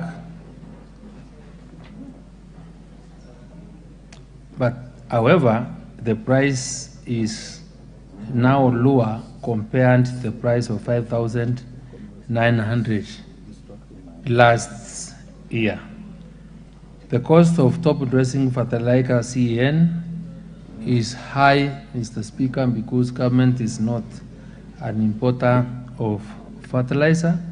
And finally, Mr. Speaker, the price of the imported CAN fertilizer is influenced by the free on-board price, the freight charges, the clearing, handling, and exchange rate fluctuations.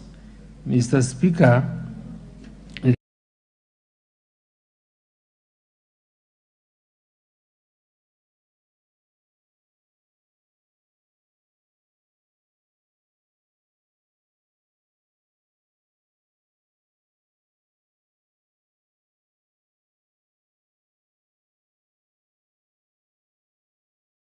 support production and with the subsidy program is retailing fertilizer at 2,500 from yesterday. It has been going for the 500, but from yesterday we started selling fertilizer at 2,500. And yesterday alone we did a sale of over 34,000 bags of fertilizer. So for those farmers that are feeling the pain or the pinch are the ones that did not in the government call to get registered and farmers. We have opened again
and because of the ban of the export of in-shell macadamia, and by virtue of an application of the Crops Act 20, 9 companies to export the in-shell macadamia for a period of 3 months from the 17th of July 2023 to 16th October in order to mop up the excess nuts in the market at a price not less than 100, because that was the condition of giving out the license. And why this was necessary, Mr. Speaker, is because we understand the effects of the COVID-19 were real.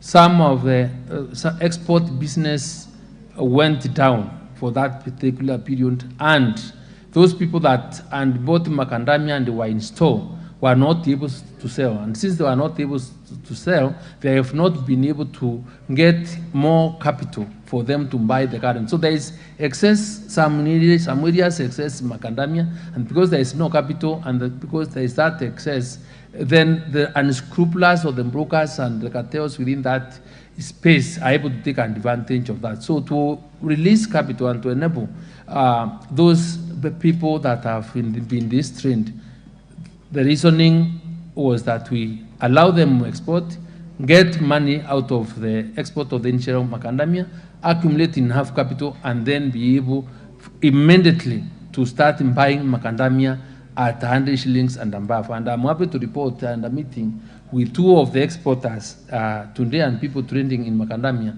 that today the price of macadamia in some areas is going up to 70 shillings and 80. So I believe in another 1 month we will be able to now get to the 100 target. Thank you, Mr. Speaker. Yes, Kunji. Thank you, Honorable Speaker. I also want to thank the Minister for the answer. But, Honorable Speaker, this is not an issue we are engaging with the Minister at the first time.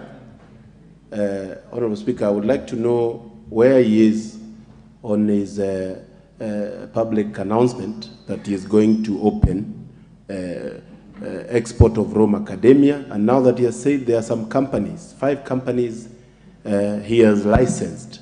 I would like the Minister to state the names of the companies so that I can share that with my people and know where they can get good prices. I also want the Minister to help this House understand what is doing to protect the micro smallholder farmers, the growers, from the issue of brokers that he himself has mentioned, that is part of what is making the macadamia prices to always be low.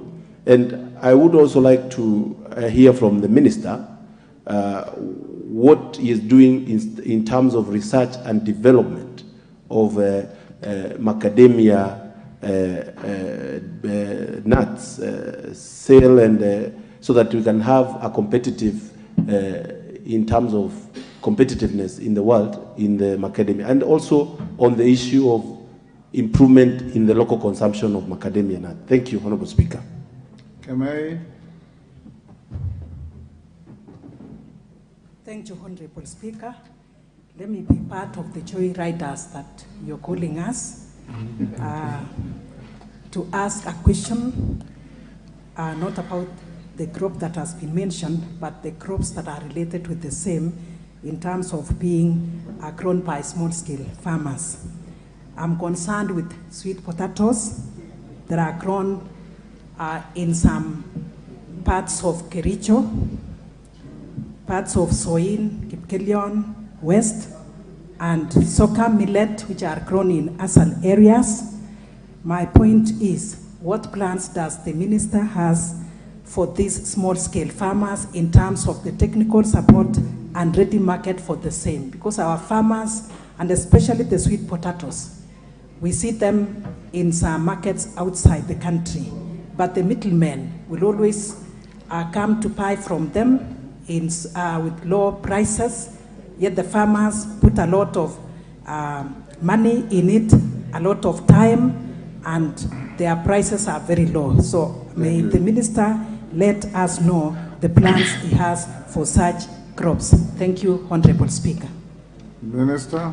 Mr. Speaker,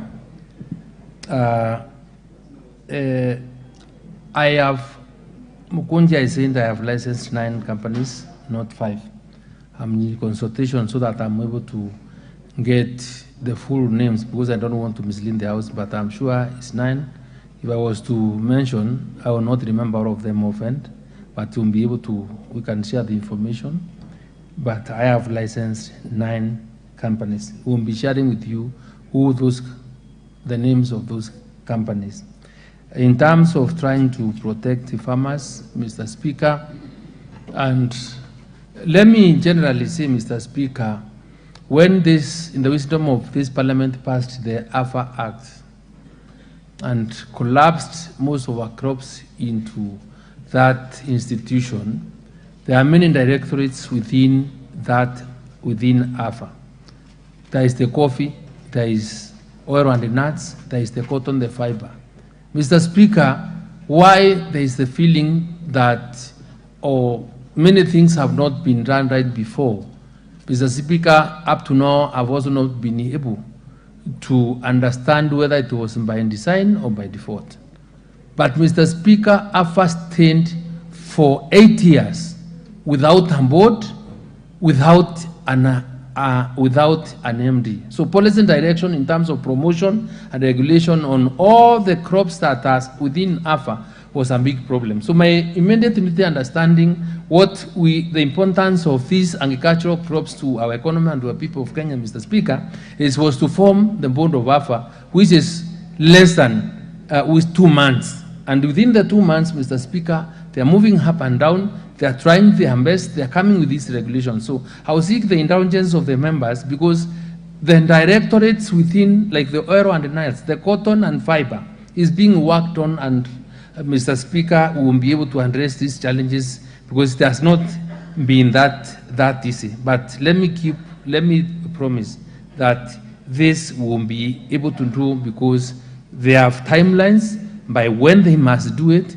just like we have timelines on how to address the issue of sugar, which they have also been working on. And Mr. Speaker, it won't take me more than 30 to 45 days until we come out with a way forward on all this. On the issue of millet and sorghum is the very crops that we are also trying to promote within the ministry. And I want to invite you for you to also to appreciate the importance of millet and sorghum in one of the greatest conferences in the world. It's called the Millet Conference, which we've been able to lobby and to bring it to Kenya in KICC on the 30th and 31st. 25 first leaders of the world are going to grace this particular conference, and we are asking people, the millet growers, different types of millet to be participants because this is a crop that we want to promote. And that is a demonstration of how serious we are getting in really addressing the issues of farmers. Mr. Mukunji, for any avoidance of doubt, we have a company called Fair Nuts, Nice Smart Traders, Exotic, Nutri-Nuts, Super Tropical Fruits and Nuts, Enden Swing Traders, OCM Consulting, Lenana Processing, and Kanyili Packers. Those are the companies that we licensed upon application for export of inshell macadamia, so that at least they will be able to offload the macadamia they have to the external, to the world market, so that they're able to raise enough capital for them to start purchasing macadamia at 100 shillings and above. This was the agreement, and I expect once they are done, the prices of macadamia to rise. Thank you, Minister. Honorable Agnes Pareyo, question 222 of 2023. Sorry, Agnes. There's a reflection of light behind the honorable member. I can't quite see your face. Honorable. Okay, my name is Kenneth Kazungu Tungule. Yes, I have a question to the minister, a supplementary question. Okay, I had wanted to know what steps the minister has to protect the cashew nut farmers in Kilifi, because I think they are facing the same problems as the macadamia farmers. So I wanted to know whether the steps that he has mentioned about to protect the macadamia farmers will also apply to the cashew nut farmers in Kilifi. Mind you, the whole of Kilifi County is a cashew nuts growing area, but the farmers have been exploited by middlemen and the Indian processors who give them very poor prices for their produce. So I want to know whether there are any measures that the ministry has put in place to protect these farmers so that they can get good prices for their crops. Thank you. And the Kemei is protesting that you didn't touch on sweet potatoes. So you can deal with sweet potatoes and cashew nuts. Mr. Speaker, let me first deal directly with the question that has just been raised by the member representing cashew nut farmers. Member for Kalaleni. The oil and after, Mr. Speaker, we have a directorate by the name Oil and Nuts Directorate. This is where cashew nut, macadamia, sunflower, and others are. So the regulations and the measures we are putting in place are that are being proposed, or the guidelines coming out from being developed by this directorate, will be able to take care of all the farmers that do endeavors. And there is also a commitment under direction that this particular here, because we really need to support the growth of edible oil crops, we have putting in money that will be able to support farmers from this region. There is clarification that I'm seeking for on how much we must do, and rest assured that the Kenya Kwanza government under William Ruto is committed to supporting the people of the coast. So we ask you to kindly partner with us, work together as a representative of the people. That's our interest. And as a person given the responsibility by the end of state to champion this cause, I am ready, willing, and available. At any time, if you want to consult me or you want me to visit your area and tell me what you want us to do, engage the farmers, I have devolved the ministry from Clean House to our farmers, and that's why I'm permanently out. So I am ready. That's what we can. Mr. Speaker, I cannot exactly be able to pick out what these great ladies wanted to know about the sweet potatoes.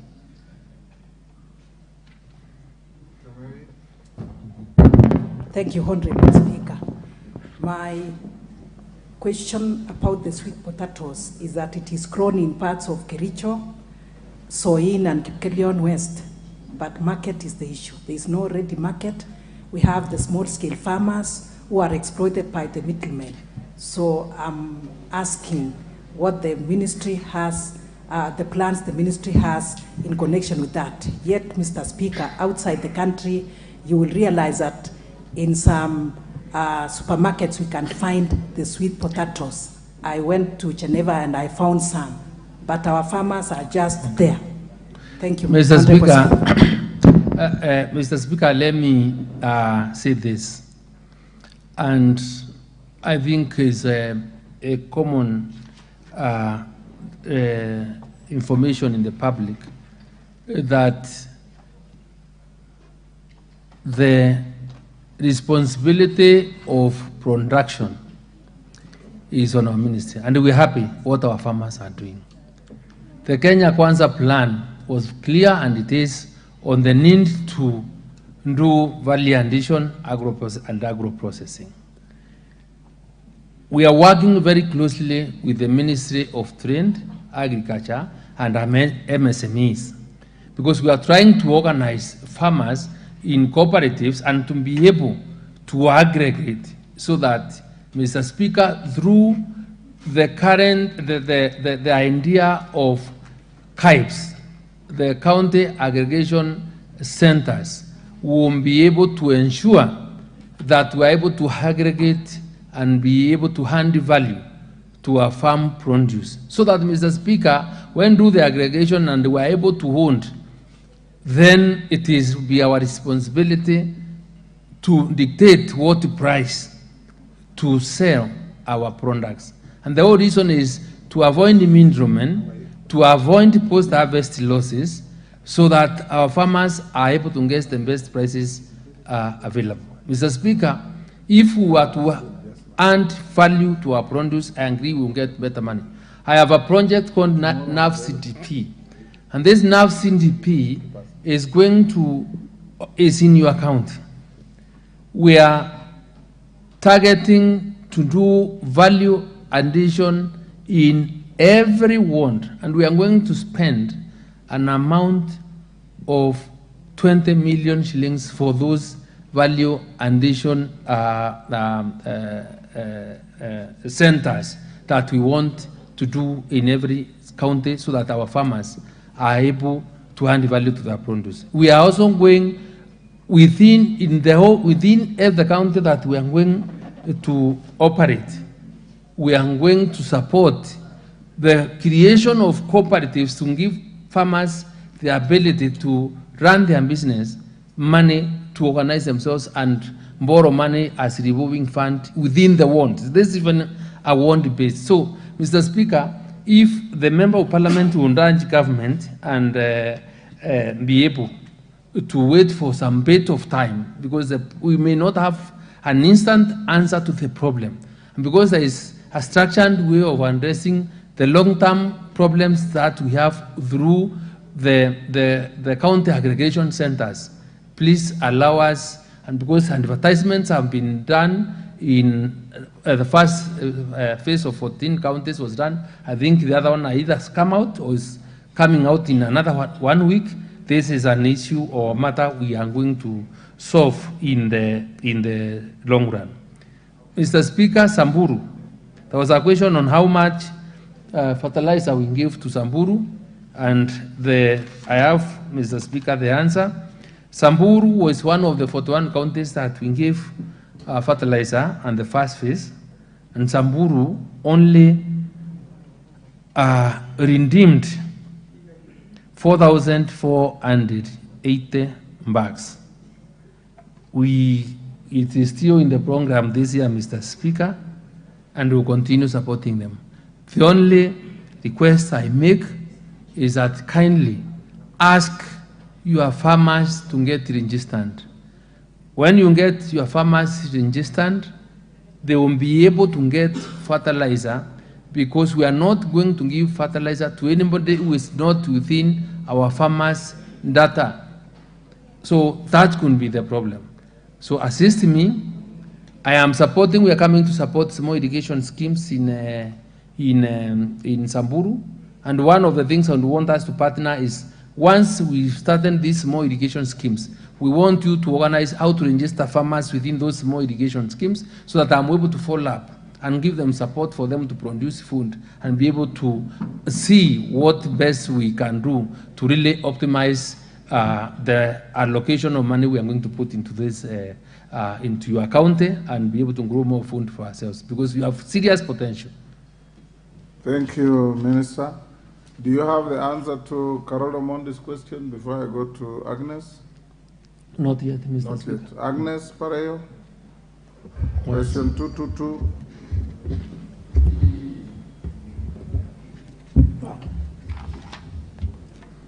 Thank you, Honorable Speaker, for giving me this opportunity to ask the CS, Agriculture and Livestock Development, the following questions. 1. Could the Cabinet Secretary explain why Enengetia National Cereals and Produce Board depots in Olokurto Sub-County, Narok North constituency are idle, forcing farmers to travel kilometers away to dry their produce at Narok town, whereby incurring losses? 2. Could the Cabinet Secretary outline the efforts being put in place to revive the Nengetia depots in Narok North constituency. Could the Cabinet Secretary consider outsourcing the depots to private entities to run the facility for the benefit of the farmers? Thank you. Cabinet Secretary. Yeah, Mr. Speaker, the Negetia National Cereals and Produce Board Depot is an old depot which was commissioned in 1978 and has silos up to now and bins with a capacity of 55,000 bags of 90 kilograms, located 43.8 kilometers away from Narok town. And the report is idle because, Mr. Speaker, of the nature and the nature of the old obsolete equipment that were installed. The depot, Mr. Speaker, does not have a grain dryer, and the depot is not connected to electricity. That is the reason, Mr. Speaker, is not being used. But, Mr. Speaker, we have put in place mechanisms to ensure that we revive this depot, and we are happy and lucky that recently the tarmac road to Negetia is under construction and was tarmacked up to that place and is now easily accessible. And the National Cereals and Produce Board at the moment has applied for electric connection to the depot, and the application is being fast-tracked with Kenya Power and Lighting Company. Mr. Speaker, we want to tell the member that we have earmarked this facility for upgrade and a government-sponsored mechanization project. And since we appreciate the good work the farmers of this country are doing, and for those that took the fertilizer, and considering that we must be properly prepared to mitigate loss during this harvest and to deal with the post-harvest losses, we have acquired, or will be able to provide, a mobile dryer to Negetia so that those farmers are not do not really travel to those that long distance to have their maize dried. Mr. Speaker, in terms of whether we want to outsource these depots to private entities or not, our response is as follows. Because we have been considering outsourcing depots to private entities, and Negetia is included, and the outsourcing is now, or will be guided by the National Cereals and Produce policy that guides leasing out of depots and other facilities to interested parties. And we have a profile of the silos. A profile of the silo was developed and shared with stakeholders in the green sector to partner with NSPB and use the facility for the benefit of the farmers on the ground. That's generally for whatever we are doing all over the country. But Mr. Speaker, let me say that right now, because of the expected bumper harvest, we are also looking or hiring extra silos or extra depots so that we are able to store enough maize. We are able to have dryers all over, and we are purchasing 100 dryers to deal to dry our maize during this season, Mr. Speaker, and I am sure we can better fast be able to utilize this government facility, because some in the education sector, others banking, others the hotel and catering, transport and agriculture. Majority of the migrant workers that are engaged in Saudi Arabia are domestic workers. The number of Kenyans that you find in Saudi Arabia are 200,000, with 151,687 working in the domestic sector. And the distribution of the domestic migrant workers per agency is provided in the Annex 1 that is available. Now, the number of reported cases of the deaths per country, one is Kingdom of Saudi Arabia. We had 185 Kenyan migrant workers that lost their lives from 2020 to November 2022 as follows: 48 in number of deaths in 2020, 60 deaths in 2021, and 77 in 2022, from January to November 2022.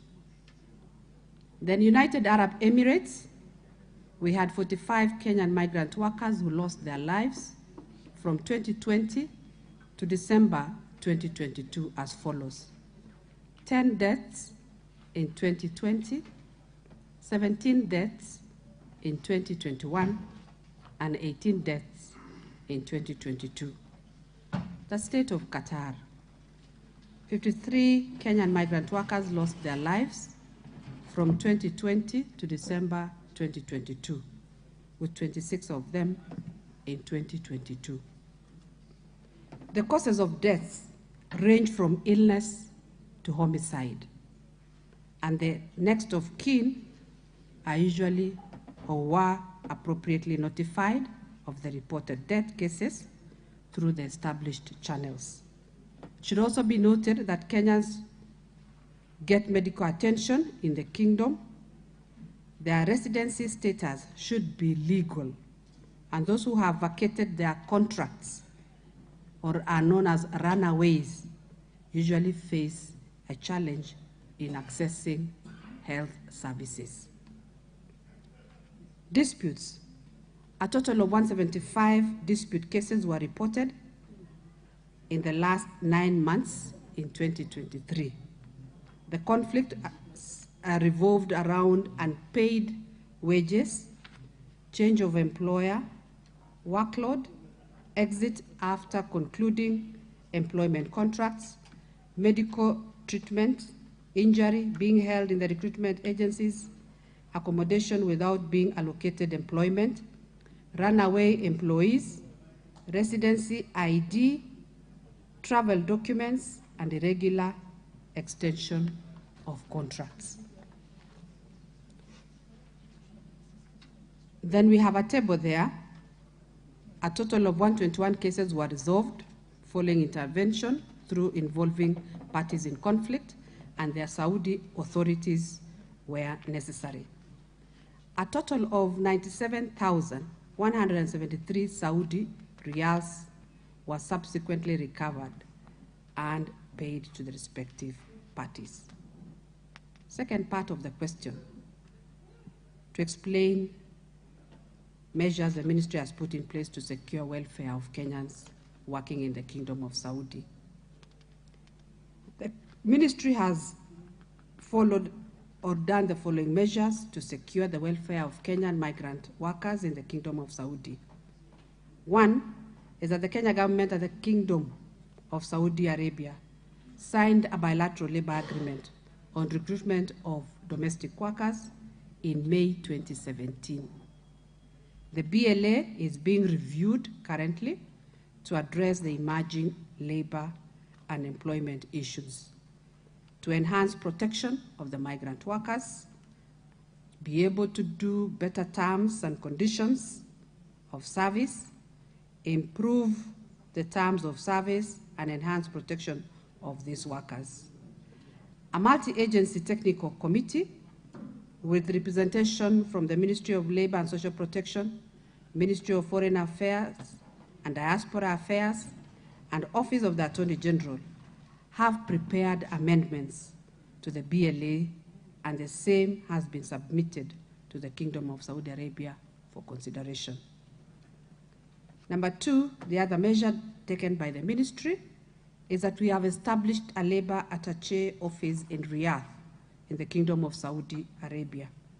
In addition, labor attaché offices have been established in the state of Qatar and United Arab Emirates, where we have our officers placed, and they are the only 3 labor attachés that we have, in Saudi Arabia, in Qatar, and UAE. The labor attaché office, among other things, is mandated to source for employment opportunities, monitor the implementation of BLAs, and address the welfare of Kenyan migrant workers, including those who are in distress.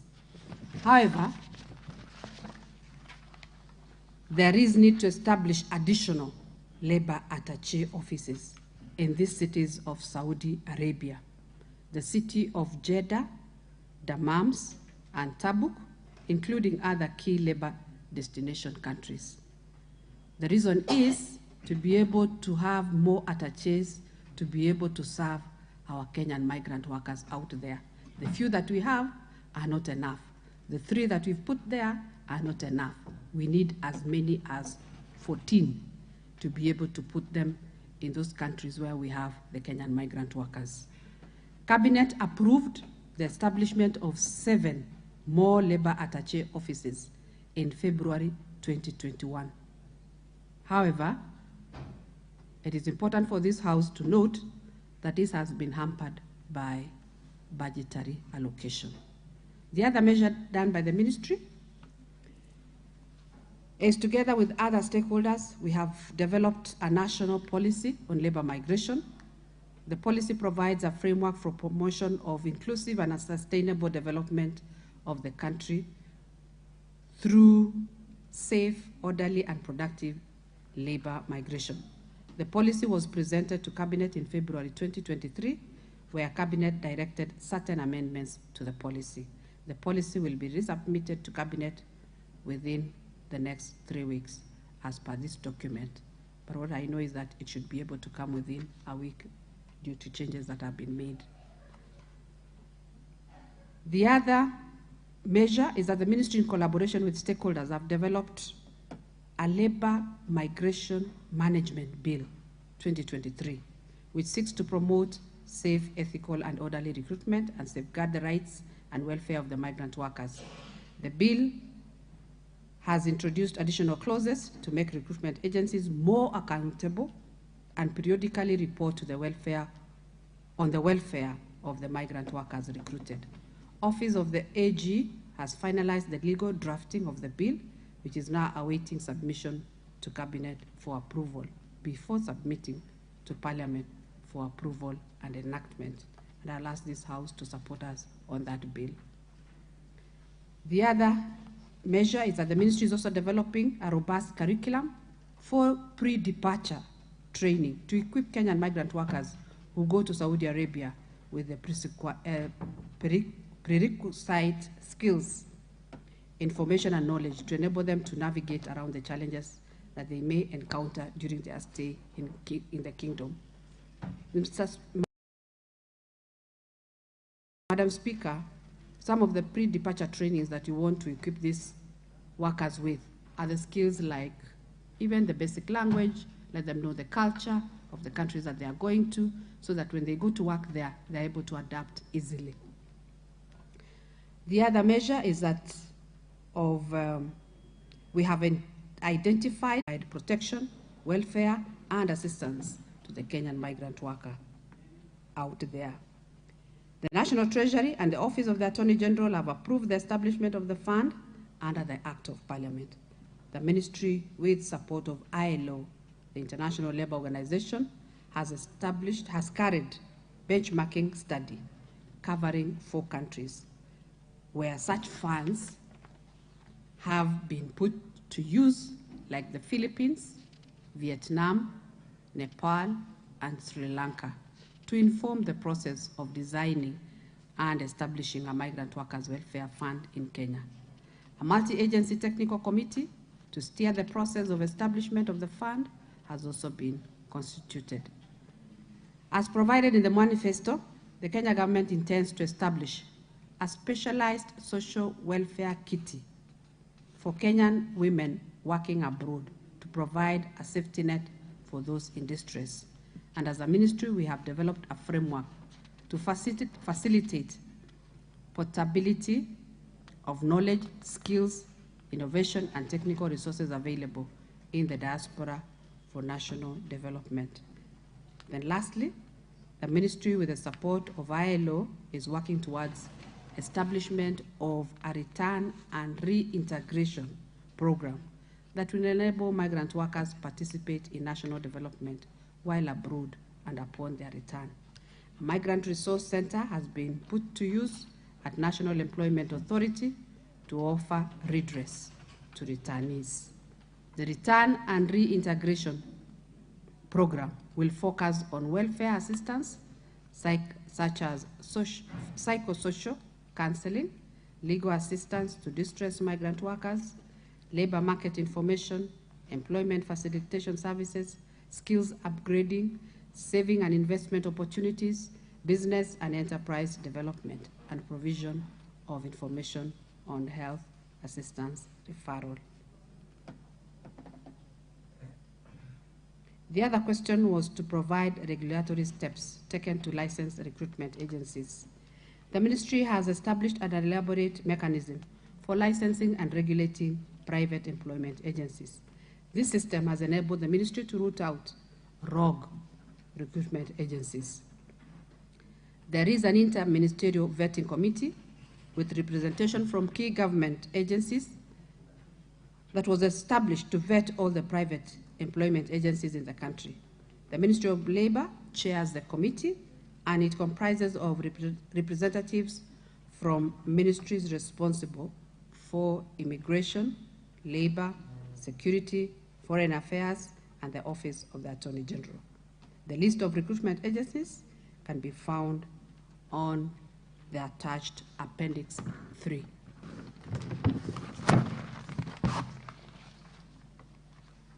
We also have an oversight and community feedback mechanism. The ministry has established an oversight mechanism and a community feedback mechanism to facilitate continuous monitoring of private employment agencies. A distress reporting mechanism established through a web portal under the National Employment Authority Information Management System, and a toll-free line has been given to report migrant workers that are in distress. And the number is 0800 22 2223. We also are doing capacity building of the private recruitment agencies, voluntary, and we have 167 of them that have gone through this training. The ministry is implementing a program towards capacity building of the private recruitment agencies to enable adoption and adherence to the international recruitment system standards. The IRIS standard relates to the entire recruitment process, from recruitment, deployment, employment, and return, and onward migration. Already 167 recruitment agencies have been taken through the introductory part of the training, while 25 have already been enrolled in the capacity building program towards certification, while 4 have undergone through mock audit towards certification. Observations. Data related to Kenyan migrant workers to the Kingdom is very critical to inform policy formulation. However, the same information, the same data is segregated and maintained by various different agencies with no synergy among them, hence the estimates reported above. It would be prudent for all migrant workers to the Kingdom of Saudi Arabia to be obligated to record their entry with the embassy, to develop a database to inform policy and collect the necessary details that can help prompt intervention to the multitude of grievances received. Enhance collaboration with the Kingdom's authorities, both at the Kenyan national level and within the Kingdom, can mitigate the challenges manifested. The vastness of the Kingdom of Saudi Arabia and the presence of Kenyan migrant workers throughout the Kingdom calls for enhanced consular services of the Labour Attaché Office and possible presence in the key cities of the Kingdom. Thank you, Madam Speaker. Okay, a follow-up question. The Honourable Member for Cases.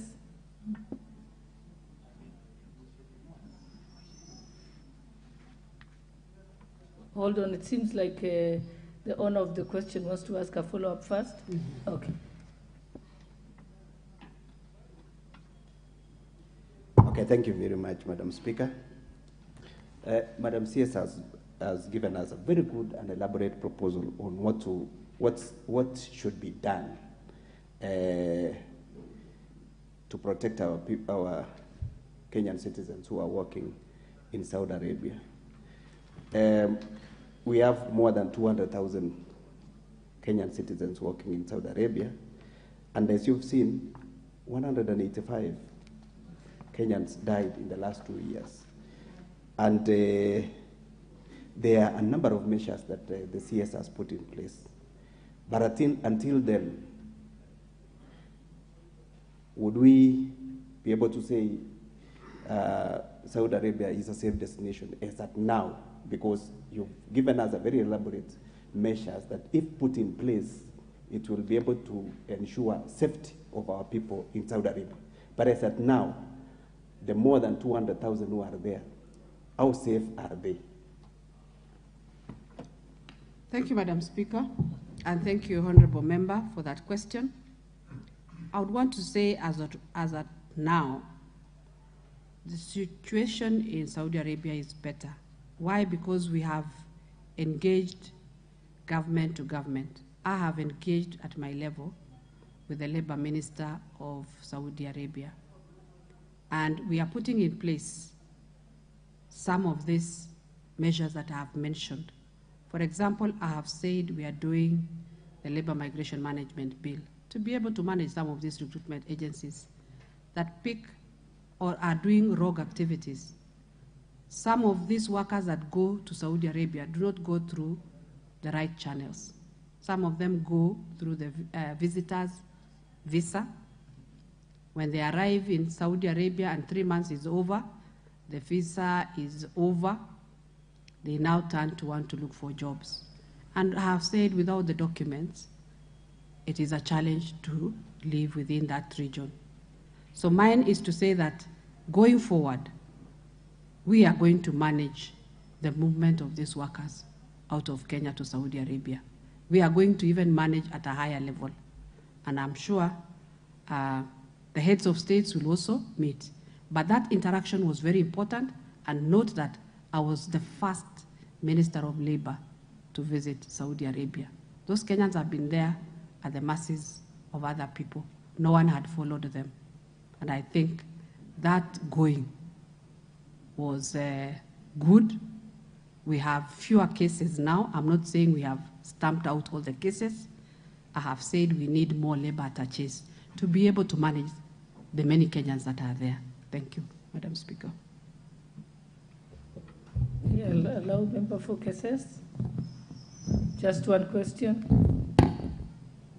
Thank you so much, Madam Speaker, for this opportunity. And allow me first to applaud the CS, Florence Boroy, for the good steps you've taken. And even before I ask a question, probably not to reduce you back to what you've already said, but rather Kenyans are keen and are following these proceedings. I don't know part of your discussion whether there are some steps you've already taken through the government of Saudi Arabia to be able to identify the Kenyans who are there and make some communique to the residents of Saudi Arabia, the employers per se, to ensure that the conditions of Kenyans working there are taken in a humane way, because most of the information we are getting, it looks like the treatment is not humane. Now, last question I would want to ask, probably that you are here and it's within your toolkit. I want to appreciate that you've already informed the Kenyans that you are commencing the exercise of releasing the last tranche of under social protection, the cash transfers to the elderly people. But down there, there are a lot of unanswered questions we receive from those who have just grown of age. They have celebrated their birthdays of 70th year. Yeah, Honourable Member, you're going to a different topic. It's not related to the question. That's a Joraita question, Madam Speaker, and since she is... I think I'll just let Waziri to answer the first one you asked. The second one is not relevant to the original question. Thank you for the Member of Parliament of Keses. Just to answer you on the question, I have said I went in February. We were able to engage with the Minister of Labor of the Kingdom of Saudi Arabia. That discussion is still ongoing. We have not finished the business. We are doing step by step. During the course of this month, I'm meeting a body of recruitment agencies in Saudi Arabia. That body is referred to as CCRC.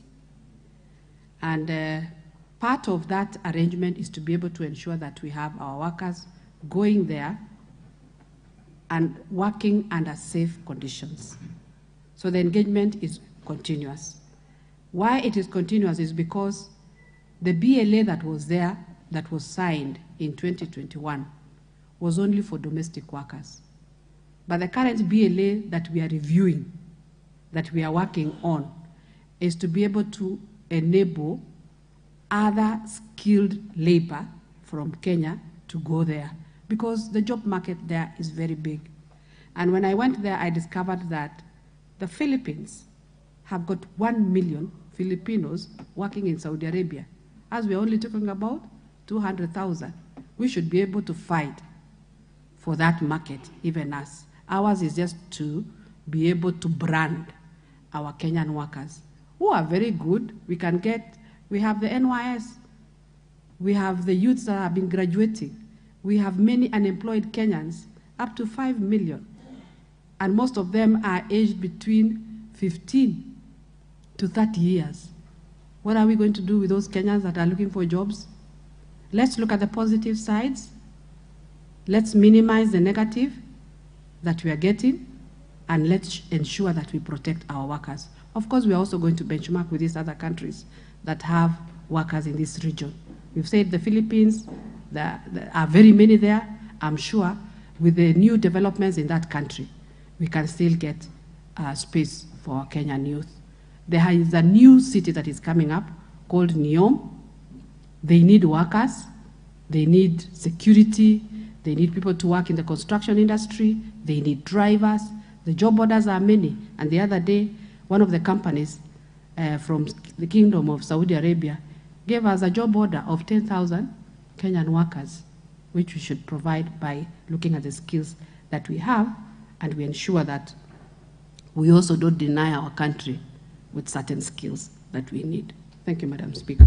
Thank you, and I think we'll go to the next question, question number 089 of 2023, by the Honorable Robert Basil.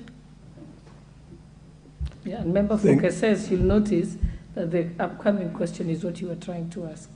So you are trying to actually ask a question through the back door, which is not yours. He was trying to preempt Okay, me. proceed. Where is Honorable Basil? Here I am. Thank you, Madam Speaker. On behalf of senior citizens in Kenya, I rise to ask question 089 of 2023 to the CS.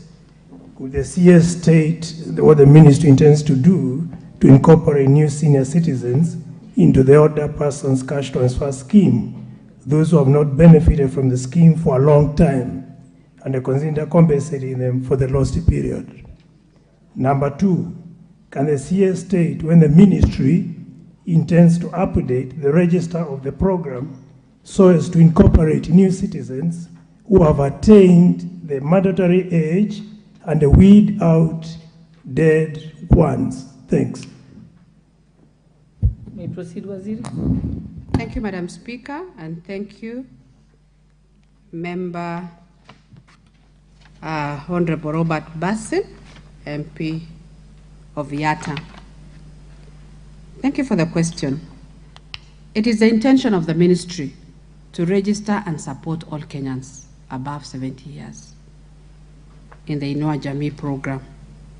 According to the Kenya National Bureau of Statistics, Census 2019, there are 1,213 citizens aged 70 years and above. Out of the number, 833,129 are registered in the program, the Inua Jamii program, leaving a balance of 379,871 who are eligible for registration. In the financial year 2022-2023, the ministry allocated Kenya shillings 17.54 billion against the required budget of 29.11 billion, translating to a deficit of 11 billion.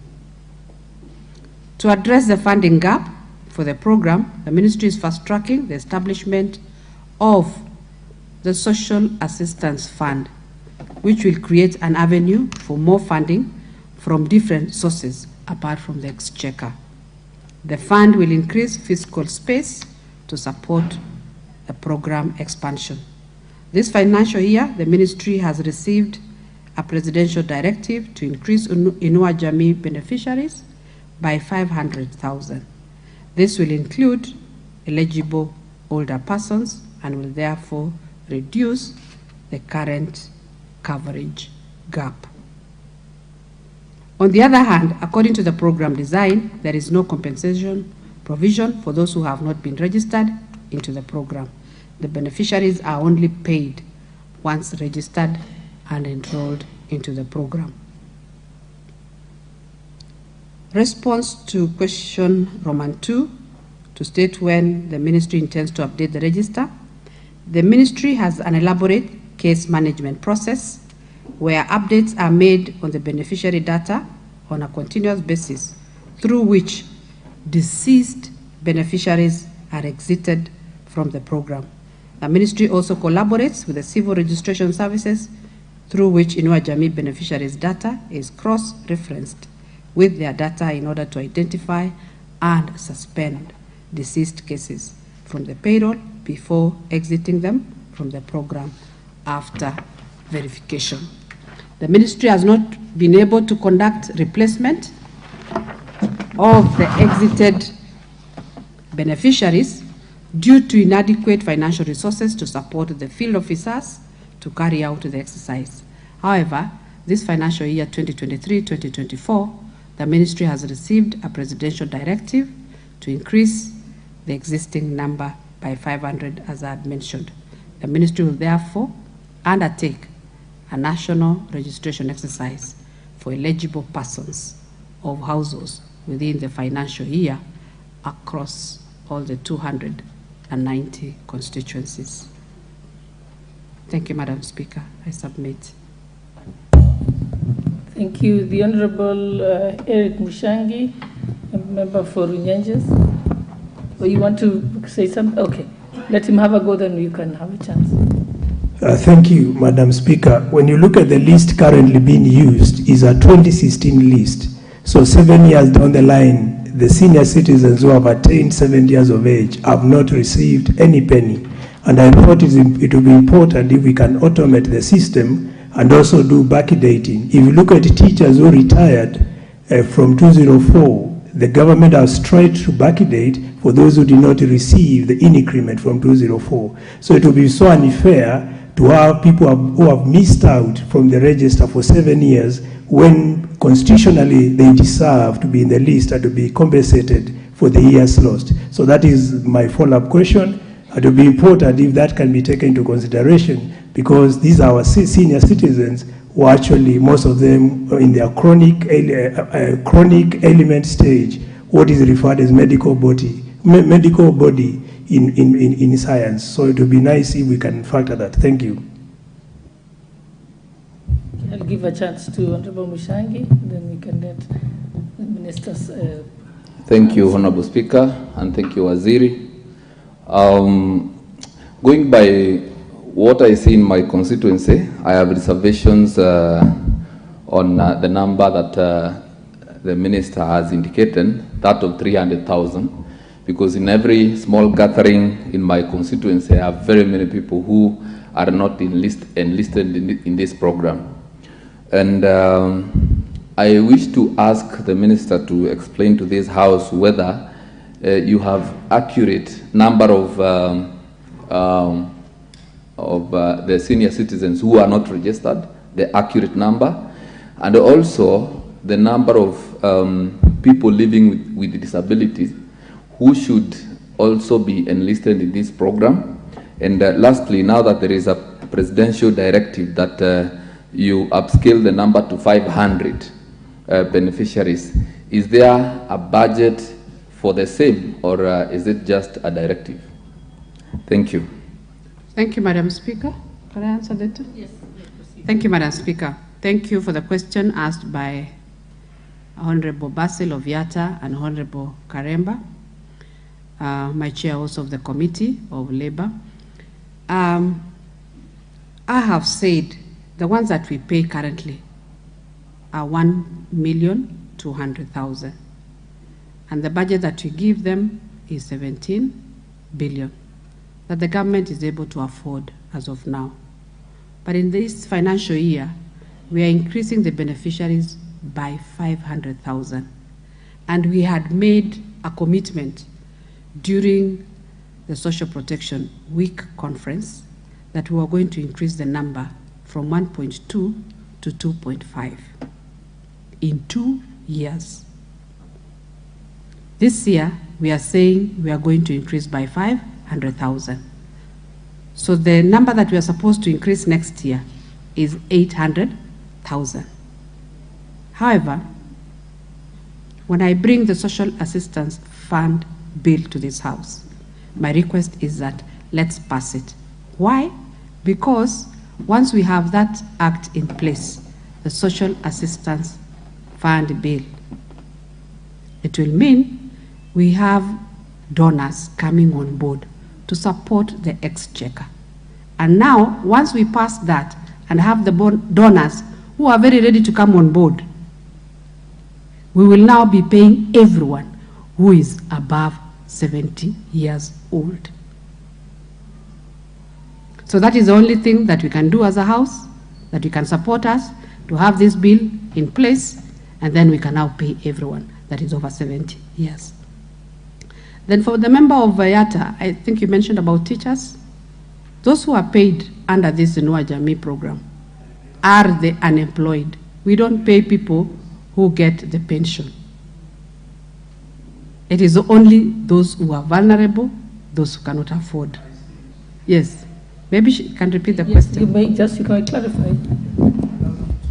Allow me to clarify. What I said is the teacher, I made a reference to teachers. Yes. Who are actually paid by the TSC, yes. Those who missed out in the increment yes. that occurred in some years in 2002, somewhere there. And are paid arrears. They'll be paid their arrears. So I said, if the Ministry of Education can do that, why can the Ministry of Labour and Social Protection equally compensate senior citizens who have been left out by the system from 2016 up to date?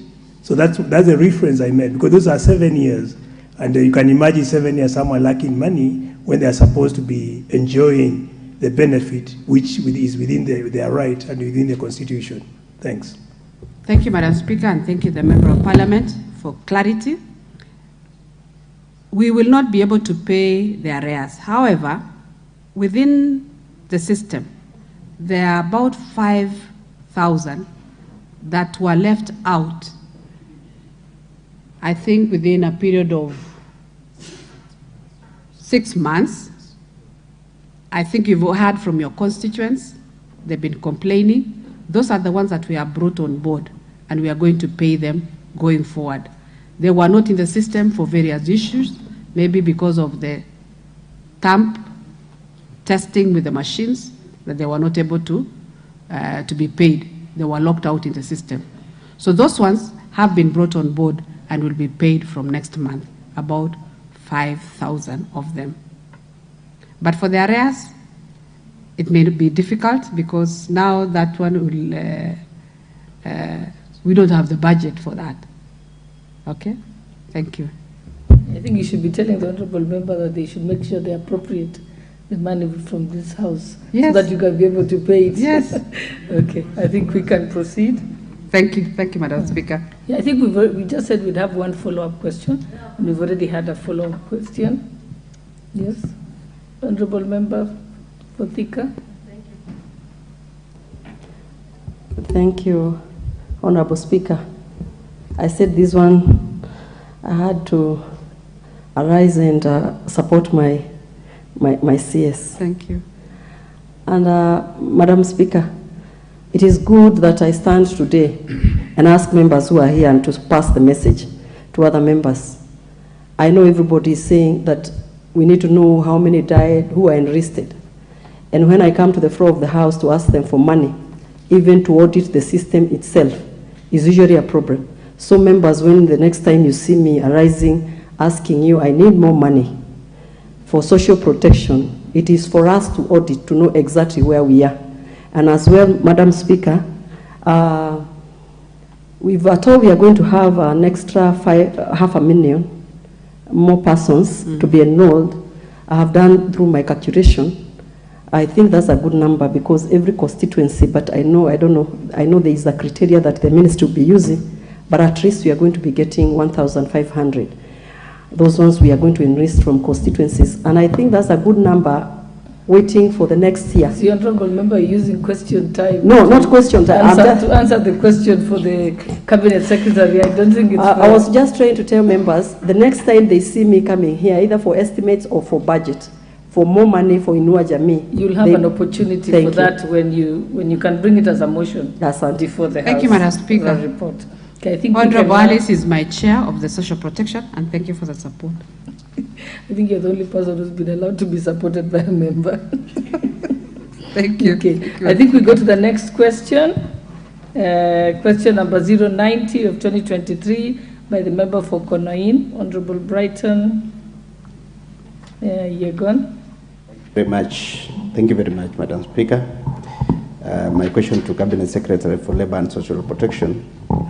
Could the Cabinet Secretary explain the steps being taken, if any, to ensure that the basic needs or support for children whose parents or guardians are serving life sentence are met?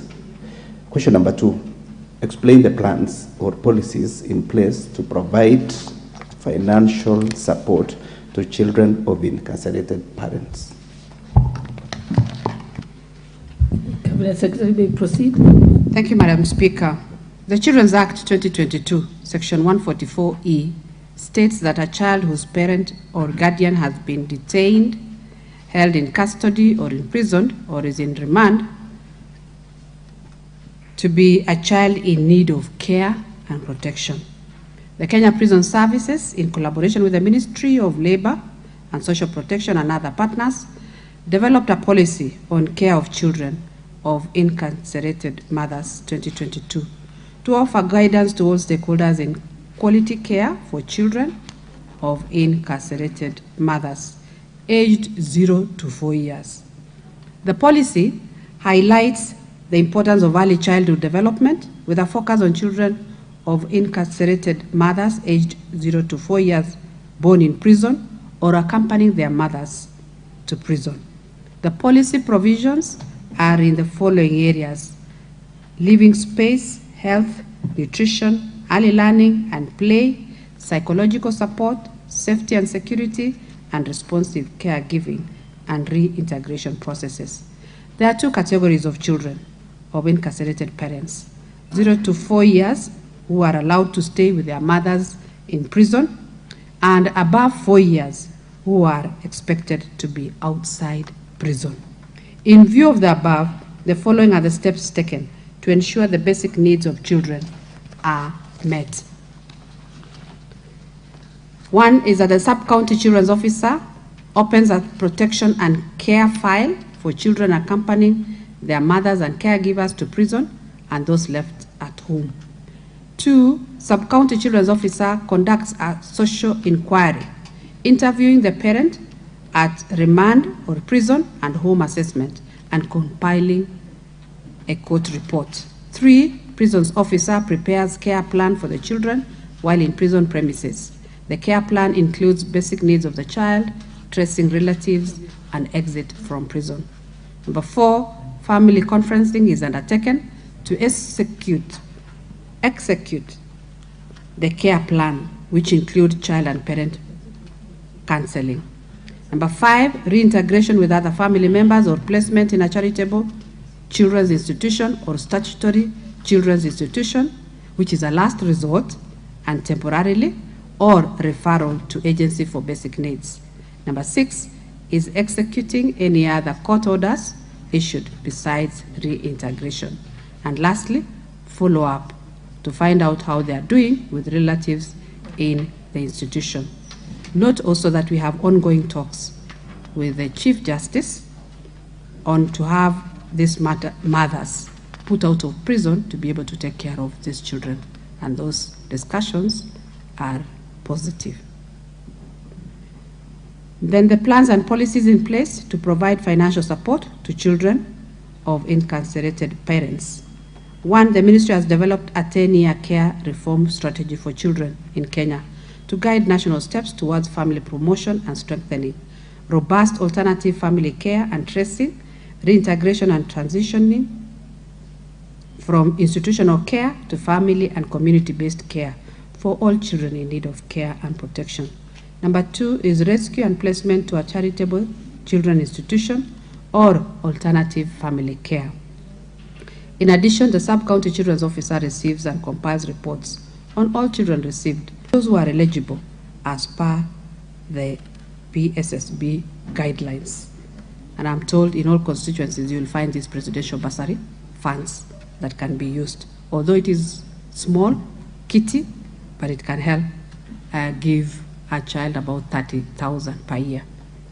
The ministry effects change management of caregivers, guardians to ensure continuous support through cash transfer to orphans and vulnerable children for the households already enrolled. The other plan is to ensure uniformity in all prisons and facilities taking care of such children and those in the community. The ministry is also developing guidelines on the care and protection of children of incarcerated parents. Then lastly, the last 3, the ministry has developed a child protection management information system to manage data and information about children that need care and protection, including children of incarcerated parents, for real-time monitoring and reporting. Ministry also has done a National Children Policy 2010 that provides safeguards for the rights and welfare of children in the country and is currently under review to align it to the Constitution of Kenya 2010 and emerging children protection issues. Lastly, the ministry has a National Social Protection Policy 2011, which is under review, that recognizes and builds on existing social protection initiatives such as education bursaries, school feeding programs, fee waivers in public health facilities, orphans and vulnerable children's OVC programs, older persons cash transfer, and youth enterprise fund, among others. Thank you, Madam Speaker. Honorable Yegon.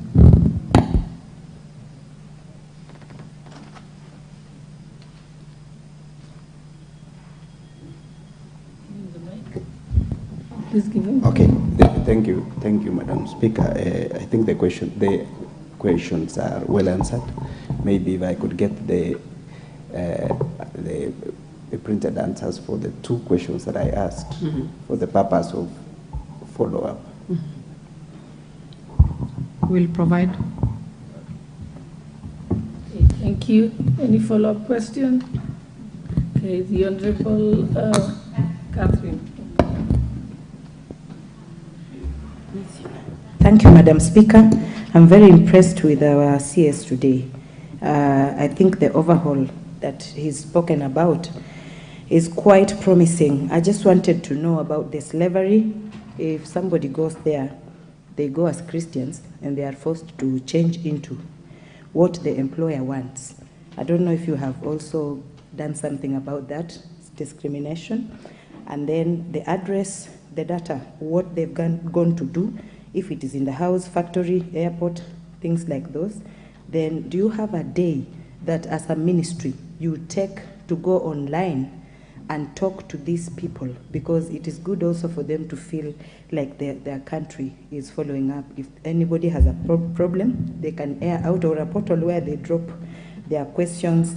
And then also, are they pensionable? Sorry, Catherine, I think what has happened, you're actually asking the previous question, and the Cabinet Secretary has already answered.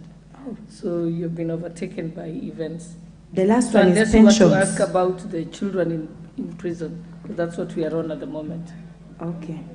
Pensions and insurance. Thank you. Okay, just because you didn't, I'll let the follow-up question be done by Honorable Fatuma, Full Network. Thank you, Madam Speaker. It's not really a question, but it was a point of information either to Madam CS or my dear Honorable Member here. I am a Muslim, and I know what happens a little bit in the countries that are Muslim countries. They don't actually force you to join the religion. I wanted you to stick to the question. You see, now you're answering the question for But the this is just a correct. No, it's not that's not a question. I think we'll proceed to the next question. Okay. All right, the next member who's supposed to ask the question, question number 091 of 2023 by member for Machakos County, Honorable Joyce Kamene. Let's stick to the rules of the standing orders. That the question that is answered by the Cabinet Secretary is the one that had been sent in advance to the Cabinet Secretary. Then if you have any follow-up question, it has to be relevant to the question that the Minister was answering. But you can't, it's not a time to debate or raise other issues. Okay, let's proceed. The Honorable Member for Machakos County, Honorable Kamene. She was supposed to ask that question. Is she here? Okay, then we move to the next question.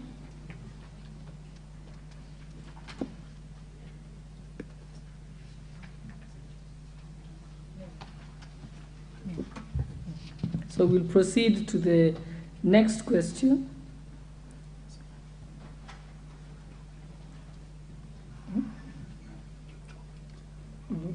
Yes.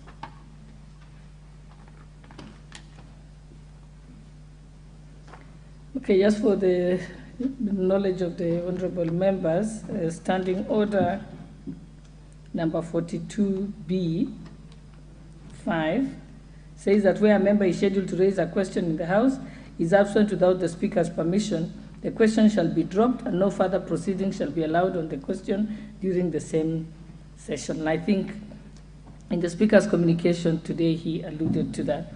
So let's move to the next question, which is question number 092 of 2023 by the member for Kirinyaga County, Honorable Jane Minor, MP.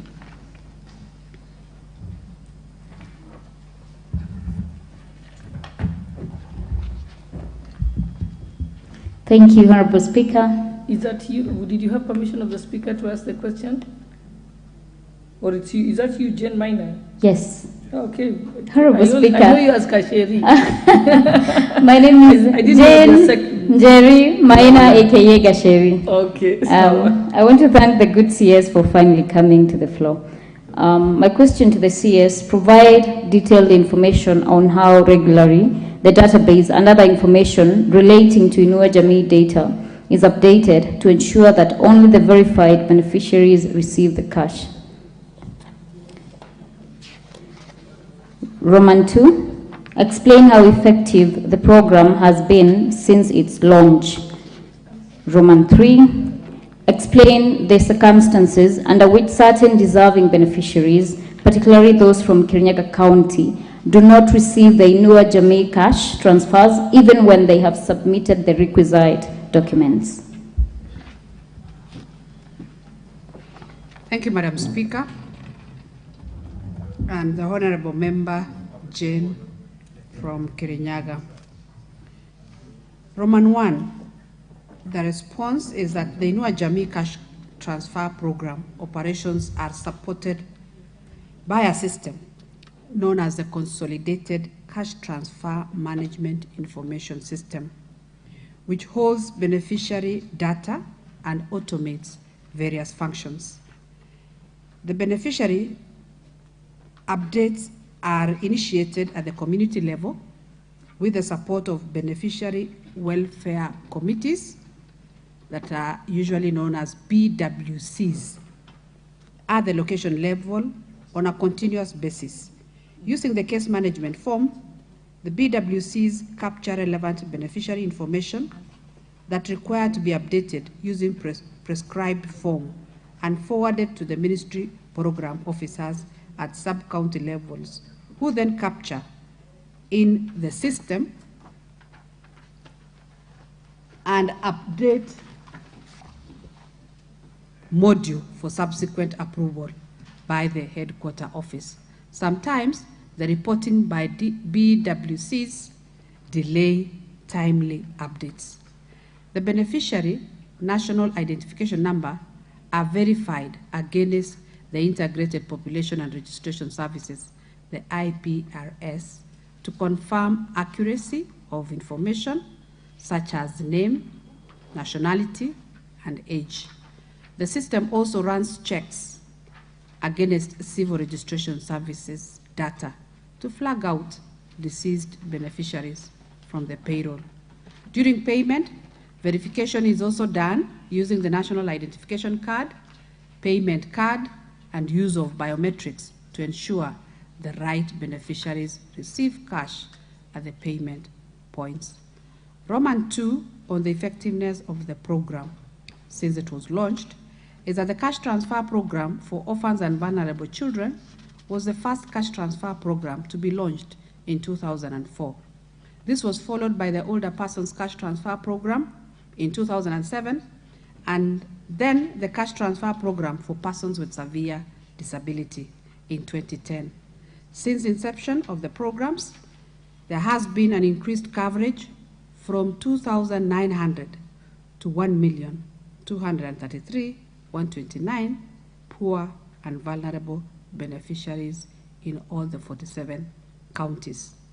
Besides the regular cash transfers, Inua Jamii also supports complementary programs such as the nutrition improvement through cash and health education, popularly known as NICHE, being piloted in 5 counties, and economic inclusion program, EIP, being piloted in 5 counties, that is Kitui, Kilifi, Marsabit, West Pokot, and Kisumu.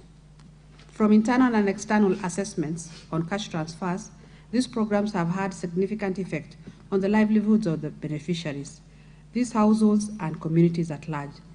A recent midline impact evaluation of Kenya's Inua Jamii indicated that cash transfer has allowed older persons to be less dependent on family members and more valued within their households and their communities. The program has mitigated the stress from financial insecurity and increased beneficiaries' sense of purpose and satisfaction from being able to help others as opposed to only receiving help. Impact evaluations and surveys conducted on the program has also shown that the money is used to buy food, repay debts, cover medical costs, and buy livestock, thus increasing the household purchasing power. Local economy becomes vibrant during the payment days. In addition, there is increase in savings and investments, leading to ownership of assets, investments for the future in education, nutrition, and production sector, improved enrollment, retention and transition of children in school, increased food expenditure and dietary diversity, improved health conditions, and reduction in poverty levels among the beneficiary households.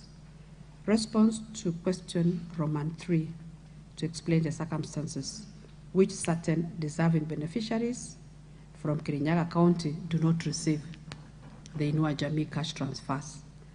The last scale-up for the cash transfer for orphans and vulnerable children and for persons with severe disabilities cash transfer programs was done in financial year 2015 and 2016, while the financial year 2017-2018, there was a scale-up of the older persons cash transfer program to cover senior citizens aged over 70 years and above. Since then, no additional resources have been availed to the program for new registrations. Thank you, Madam Speaker. Honorable Jen, if there's any supplementary question. Thank you, CS, for a detailed response. Perhaps I just want to get it from you. How often is the cleanup? We know death is a daily occurrence, and Madam CS, the government is now targeting to be making monthly payments. So perhaps have you considered automating the system and integrating with the Register of Births and Deaths? So how often is the cleanup done of the system? My other question would be, how are you containing discrimination at a local level?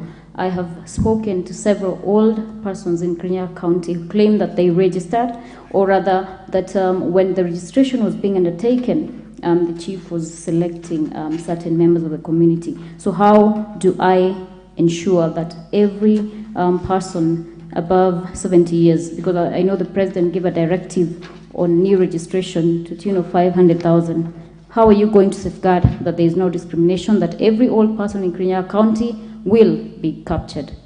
Thank you. Thank you, Speaker, sir. Proceed, Minister. Thank you, Speaker, Yes. sir. Regular cleanup is regular.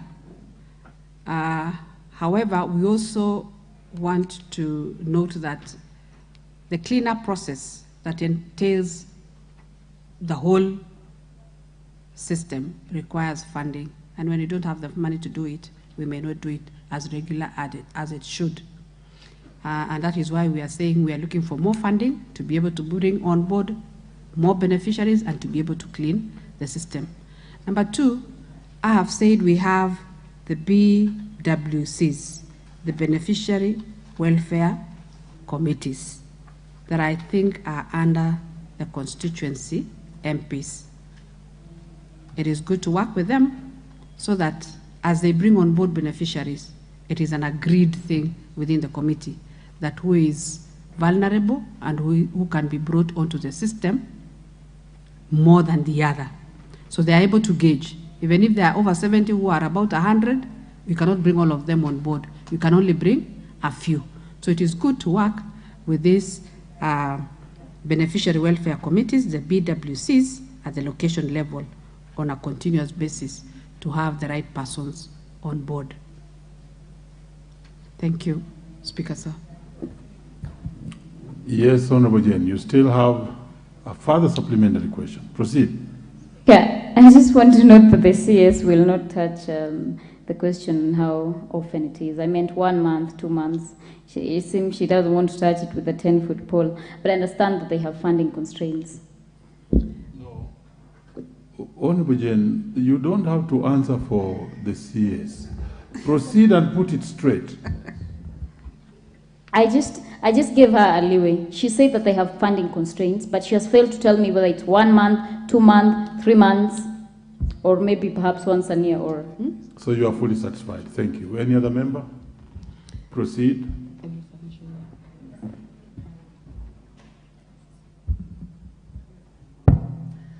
Thank you, Mr. Speaker. Mine is on the same question that Honorable Minor has asked, on the question of discrimination. And I speak for my constituency, Keyo South. Every day I go to Mashinani, interacting with the old Wase. They ask me which criteria was used so that this person who is 70 years was given the money, and myself, I'm 85 years, I'm not getting the money.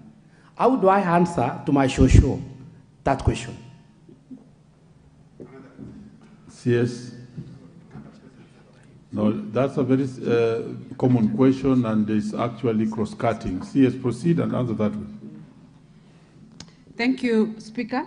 I hear members and I hear the cries from the beneficiaries. Some are put in place in the wrong way, others are left out, others are put there. Mine is to appeal that we work with these committees just to ensure that the right beneficiaries are put in place. And Speaker, sir, it's also important to note that we were able to clean up the system for the persons with the severe disabilities, because we had some funding for that, and we were able to bring on board about 10,000 of new beneficiaries of persons with disability, just because that segment had extra funding and were able to do it. It is just that these other ones for the older persons and the vulnerable children, we didn't have the funding.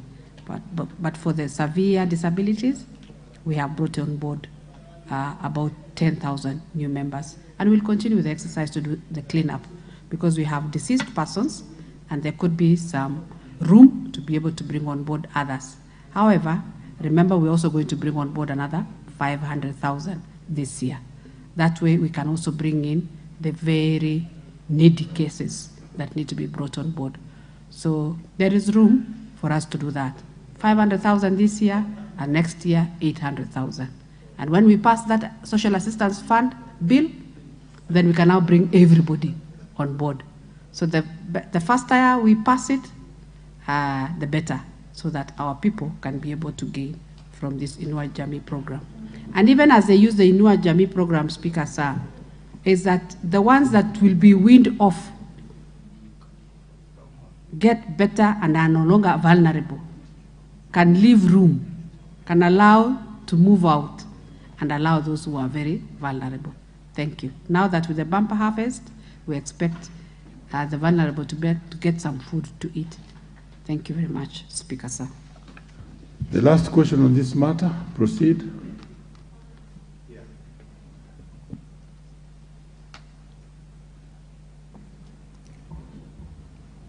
Mr. Speaker, what I just want to get is clarity, because it is insinuated by the minister that there is a committee.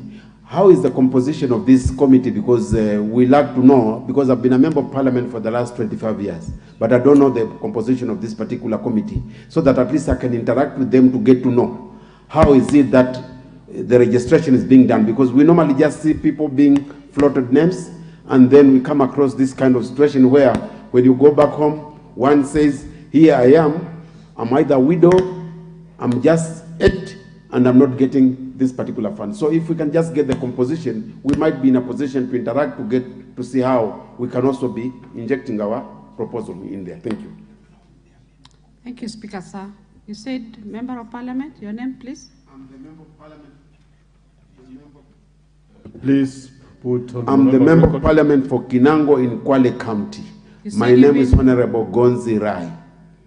You've been a member for 25 years? For 25 years. Member of Parliament? Yes. Honorable Minister, answer the question. Thank you, Member of Parliament of Gonzi, Member of Parliament of Kinango, Honorable Gonzi. The BWCs, the Beneficiary Welfare Committees, are made up of beneficiaries themselves and their representatives. So they sit down and agree on who to put on board and who to be the caregiver of that beneficiary. Some of those beneficiaries there are those persons who are actually involved in the registration of these persons, the identification. Those persons who identify these people. Yes. They could not be the beneficiaries. There are different people who does the registration. So those members, the persons who we can interact with, because you see the beneficiaries are very many. But you see, once we get to know who are these people who are mandated to do the registration, we can tell them, please, so-and-so is more vulnerable, he needs to be included in this particular program. Because you see, if I don't know who is actually mandated, the beneficiaries are actually working on a different program altogether, because they are actually trying to give the names of the persons who are supposed either to collect the monies on their behalf. Thank you. Thank you, Speaker. Honorable Member, within the sub-county, we have social protection officers. And if need be, we can give you the name and the phone number for that social protection officer. Then you can work with that officer. It looks like there's a disconnect between you and the officer, but we can help you get engaged with him or her to be able to know who the beneficiaries are in your constituency. We even have the figures. How many get, who get, from the sub-county to the ward level to to the location level. We can give you the names of those beneficiaries. Then from there, you'll know the caregivers and you'll know our officer. And that is the reason why I'm here. I'm here to answer your questions and to ensure that you're also able to serve Kenyans well. We work together, I give you the officer, and you'll be able to get to know the committees that are at your Yes, that question is now well answered. And indeed, Gonzirai proceed, and after this, possibly talk to that team so that they can give you the fine details on the team that is in charge of social protection. Otherwise, I want us to move to the next question. You don't have to stand. This is a house of rules. We have never conducted our business like that.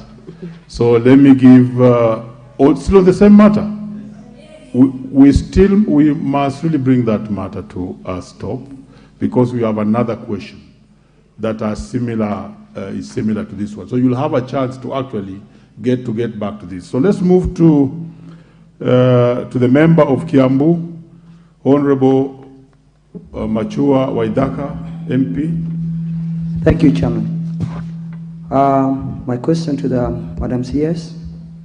Thank you, Speaker. Thank you, Speaker. My question to Madam CS is the following. Considering that some of the effects of cancer is physical loss of body parts like limbs, hands, and breasts, and other adverse effects like loss of sensory, mental, visual, hearing, learning or physical Disabilities Act number 14 of 2003. Section 7, 1C of the Act mandates that the National Council for Persons with Disabilities to register persons with disabilities and also organizations, institutions, and associations of persons with disabilities. The Act defines disability as physical, sensory, mental, or other impairments, including any visual, hearing, learning, or physical incapability which impacts adversely on social, economic, or environmental participation. The United Nations Convention on the Rights of Persons with Disabilities describes persons with disabilities as those who have long-term physical, mental, intellectual, or sensory impairments, which in interaction with various, I may not go through all of them. Registration of an individual as a person with disability starts with the person appearing to a medical team or panel in level 4 or 5 government hospitals across the country that conduct a disability medical assessment. The individual is therefore given a disability medical assessment report signed by the County Director of Medical Services or County